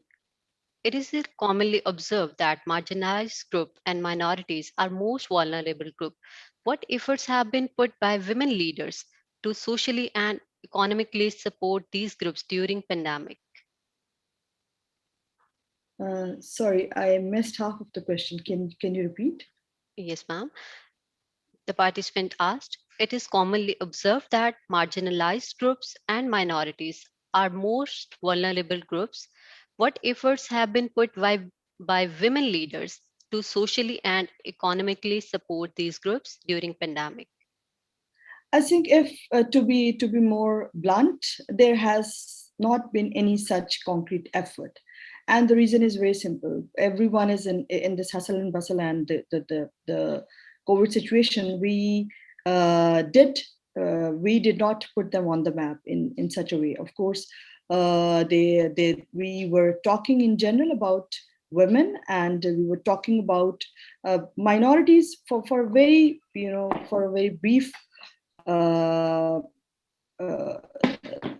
Some brief work was done, and that was not particularly in reference to minority women, but the women in minorities in general. But one big thing which sort of has happened over this year and during pandemic, and we are just trying to take it forward, that is this minority women forum we have been able, and this is what we observed during this time. And many brainy women coming from minority backgrounds, they have been able to deliberate and think upon how we can cater their special situations in these special circumstances. Thank you. There is another question. As you have done a lot of work to make sanitary workers as our heroes, in the context of COVID-19, how do you see the protective measures and equipment's availability to this pandemic to these frontline workers, as they are more vulnerable and marginalized?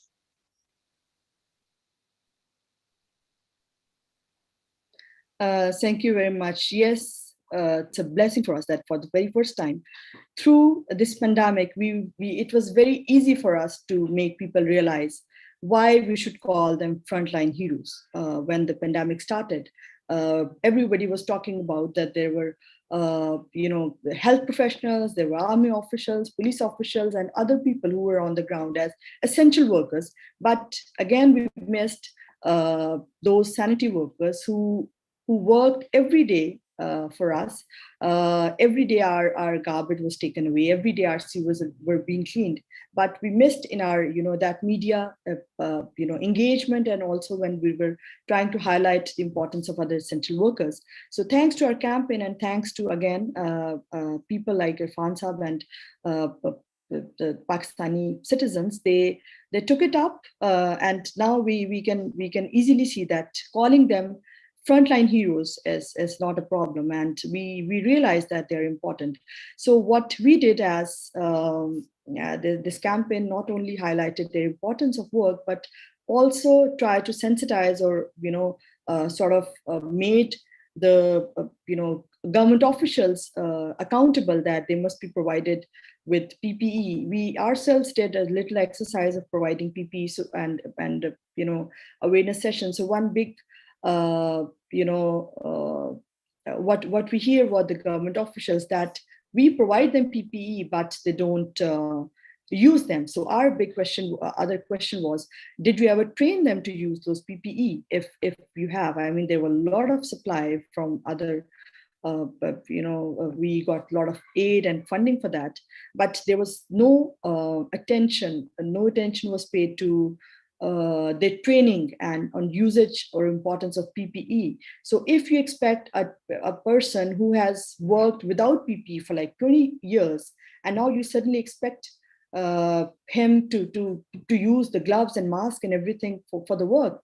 So this is not fair, and this is what we call victim blaming, I think. But there's still need, and we are bringing for this year. The whole year is dedicated for raising awareness about occupational health and safety for sanitary workers.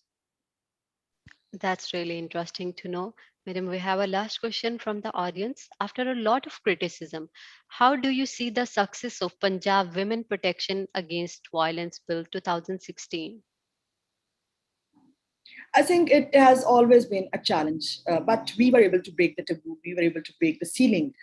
For me, it's not important whether it's only curtailed to the one district of Multan, and that center that was state of the art. It's still shut down, and its operations were halted long ago. But for me, the biggest success of this bill was that domestic violence was discussed. It was brought into the limelight.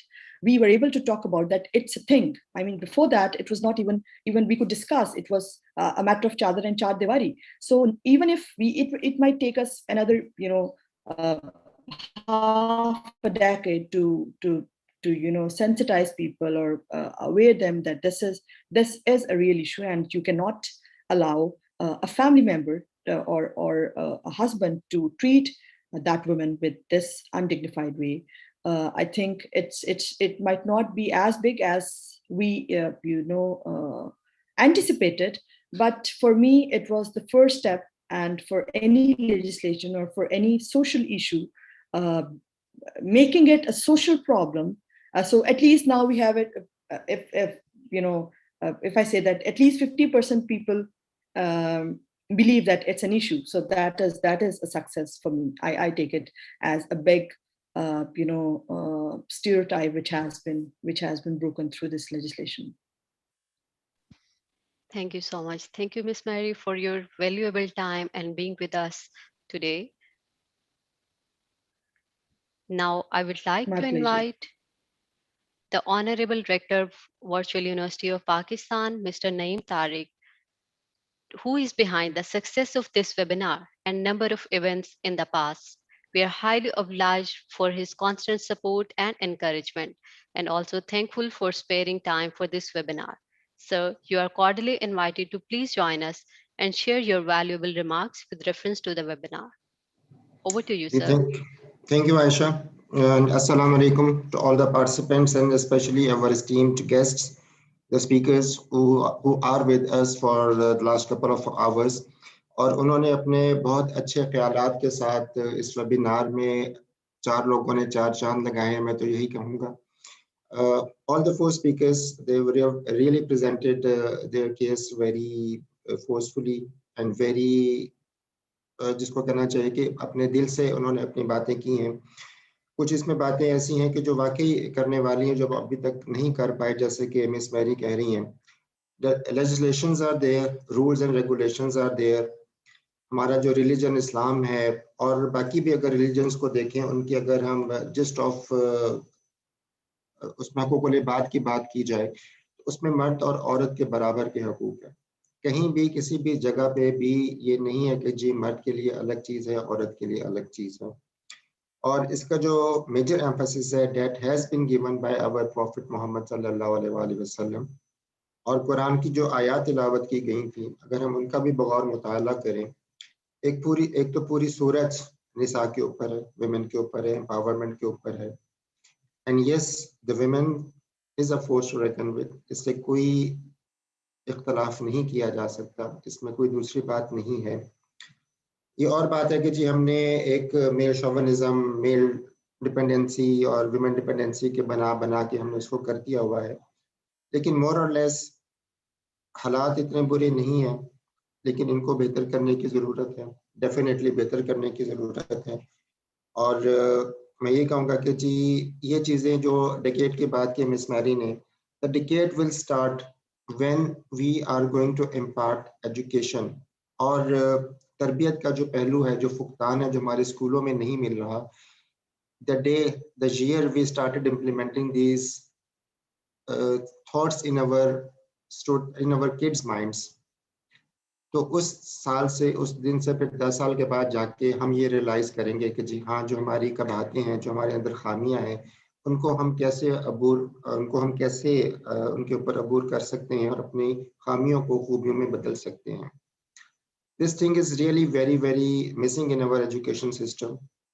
ہمارا جو education system ہے over the last couple of decades, 2-3 دہائیوں سے, وہ ensure کر رہا ہے کہ جی موچی کا بچہ موچی بنے, جج کا بچہ جج بنے, وکیل کا بچہ وکیل بنے, ڈاکٹر کا بچہ ڈاکٹر بنے, اور ہم اس کو انشور کریں ہم سب we are all part and parcel of this mechanism.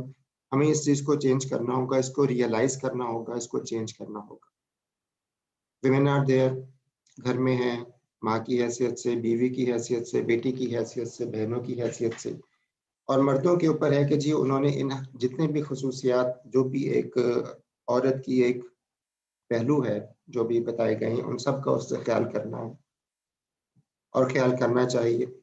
And yes, in these times of ages over the period, women are getting empowerment from themselves, اور مرد بھی ان کی مدد کر رہے ہیں, ان کے بچے ان کی مدد کر رہے ہیں, اور یہ ایک اچھا فیڈ بیک ہے کہ جو کہ نظر آ رہا ہے.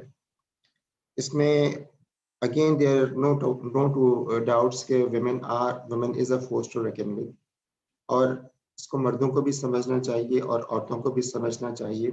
اور جیسا کہ آئی تھنک ڈاکٹر سمیہ نے کہا تھا, جینڈر ایکویلٹی کے اوپر بات کی تھی, مردوں کی اور عورتوں کی جینڈر فرق ہے, ان کی ایکویلٹیز کہیں پہ تو ایک جیسی ہیں اور کہیں پہ ان کی فرق ترجیحات ہیں جو کہ ہونی چاہیے, اور اس کے مطابق ان کو ٹریٹمنٹ دینی چاہیے. لائک وائز لیکن جو ایجوکیشن ہے, جو ہیلتھ فیسلٹیز ہے, وہ دونوں کے لیے برابر ہے, جو بھی انفراسٹرکچر ہے وہ بھی سب کے لیے برابر ہے, اس کو ہمیں الگ الگ نہیں کرنا چاہیے. انہی چیزوں سے مرد اور عورت کے مدد سے ہی دنیا آگے بڑھتی ہے, گھر چلتا ہے.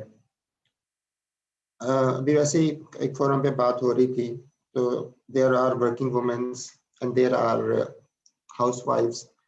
تو ہاؤس وائفس بھی تو ورکنگ ویمن ہیں, they are working day in day out at the homes. اور میرا خیال ہے کہ پچھلے پینڈیمک میں ان کو بھی اگر فرنٹ لائن ورکرز کہا جائے, کیونکہ they have to face 24 hours, انہوں نے اپنے شوہر کو دیکھنا ہے. آفس میں تو ہمیں کپ آف ٹی مل جاتا ہے, پانی لا دو, یہ کر دو. اب گھر میں یہ چیزیں کرانا تو میرا خیال ہے ان عورتوں کا بھی بڑا حوصلہ ہے جو ہاؤس وائفز ہیں, کہ انہوں نے اپنے روٹین میں اپنے شوہروں کو بھی شامل کیا ہے. So likewise, I think the webinar was a good one, and a lot of thought-provoking ideas have been shared by all the speakers. And the end, I am thankful to all the speakers, Dr. Rafia, Dr. Somaiya, Miss Mary James and Irfan Mufti صاحب. انہوں نے اپنے خیالات کا بڑے اچھے طریقے سے اظہار کیا, سوال جواب بھی بڑے اچھے آئے ہیں. और हमें अगेन जो यूनिवर्सिटीज़ हैं, जो रिसर्च इंस्टीट्यूट्स हैं, इनको इन चीज़ों को आगे एलेबोरेट करना चाहिए। एक अच्छी काविश थी from the department of psychology and from the university, virtual university, और इस तरह की चीज़ें बेहतर से बेहतर और ज़्यादा आनी चाहिए और इसका आगे भी बढ़ाना चाहिए, कोऑर्डिनेशन बेहतर होनी चाहिए ताकि हम एक चेंज मैनेजमेंट अपने मुल्क में, अपने लोगों में, अपने घरों में ला सकें। So again, women's are there in the agricultural sector, in the corporate sector, in between there are a lot of sectors, और वो frontline workers भी हैं। अभी जो एक सवाल आया था about sanitary workers, बहुत अच्छा सवाल था और वाकई ये सब बातें हमें नहीं पता चलता, लेकिन हम अपने घरों से जब निकलते हैं, हमारे घरों के अंदर सफाई करने वाले, हमारे गलियों में, हमारे मोहल्लों की सफाई करने वाले हैं, वो वाकई अपनी जान हथेली पे रख के काम कर रहे होते हैं, स्पेशली जब कोई पेंडेमिक फैला हो तो उसमें कोई शक नहीं। We have to acknowledge their efforts also. जितने भी मेडिकल स्टाफ्स है, पैरामेडिकल स्टाफ्स है, जो भी डॉक्टर्स हैं, इसके अलावा इसके साथ जितने भी गवर्नमेंट सेक्टर्स इन्वॉल्व रहा है, घरों में लोग क्वारंटाइन रहे हैं, घरों में उनकी देखभाल करने वाले वो भी इस सेक्टर में आ जाते हैं। उन सब के लिए दुआ है कि अल्लाह ताला हमें इस वबा से बचाए और हमारे घरों में आफियत लाए। जो लोग अपनी जान गंवा बैठे हैं, अल्लाह ताला उनको अपनी आफियत में रखे, जो बीमार हैं उनको शिफा अता करे, और जिन जिन लोगों ने इस बीमारी में, इस मुसीबत में एक दूसरे का, दूसरे लोगों का साथ दिया है, उनको उसका ड्यू अजर अता किया जाए। हम लोग भी करें, अल्लाह ताला भी उनको अता करे। So with this, I think just some concluding remarks जो हैं, UN जैसे कहा गया कि has focused on achieving an equal future in COVID-19 world by the women. While working on this very theme, the departments of sociology and psychology through this webinar have put a tremendous effort in furthering the international UN theme to Pakistani society and highlighting the role of women in combating the effects of COVID-19. I am hopeful that the debate generated in this webinar will prove to be helpful for the people in understanding the efforts put by and challenges faced by the women, especially in the times of pandemic. I would like to appreciate the efforts of the departments of sociology and psychology and their teams in making this webinar a success. As always, these departments have tried to aware the masses about the serious issues of the society and suggesting possible solutions to these issues through the platform of virtual university. Once again, I'm thankful for the learned scholars and speakers who are with us, and I hope that the light they have shed on these basic issues and major issues will help our society to better our norms for the women's and for this country. Thank you very much. Thank you so much, sir, for your worthy remarks and calling women frontline workers. We would surely like to take this as a credit. Now, moving to end of this webinar, I would like to invite Ms. Asma Zafar, in charge Department of Psychology, Virtual University of Pakistan, for vote of thanks. Over to you, madam. Thank you, Aisha. Expressing gratitude to the entire team who made this webinar a possibility is of primary importance. The response of the entire academic community in Pakistan to the COVID-19 pandemic has been remarkable. Today's webinar dealt with a very critical and sensitive issue regarding gender-based capabilities and gender-specific problems which the pandemic has highlighted. On behalf of the Department of Psychology and the Department of Sociology, I'm really grateful to worthy Rector, Virtual University of Pakistan, Mr. Naeem Tariq, and Registrar, Virtual University of Pakistan, Dr. Mohsen Javed, for their continuous support and encouragement regarding various initiatives led by the academia. Thank you, sir. I'm humbled and moved by the presence of our respected guest speakers who gave us their precious time and shared their experiences, insights, knowledge, and opinions with us. Thank you, Dr. Saima Iqtidar, Dr. Rafia Rafiq, Mr. Irfan Mufti, and Ms. Mary James Gill for your willingness to share your time and expertise in the areas of women's role in dealing with the effects of COVID-19 pandemic was critical to the success of this event. Thank you, everyone. I would like to appreciate and acknowledge the efforts done by the in-charges and the faculty members of the Department of Psychology and Sociology, Virtual University of Pakistan, for undertaking such an important initiative of coinciding with the global theme of International Women's Day. We would also like to thank Institute of Applied Psychology, University of the Punjab for their collaboration in conducting this webinar. Moving forward, the smooth proceedings of this webinar are rightfully attributed to Mr. Ehsan Puri, Director ICT, Virtual University of Pakistan. Thank you, sir, for being always there to make our event successful. I'm thankful to General Manager Marketing, Virtual University of Pakistan, Ms. Robina, the graphics and marketing team for their creative efforts and support. At the end, I would like to thank all the participants of the webinar whose active participation make this event successful.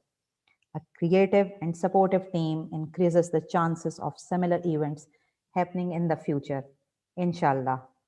Thank you, Aisha. Thank you, madam.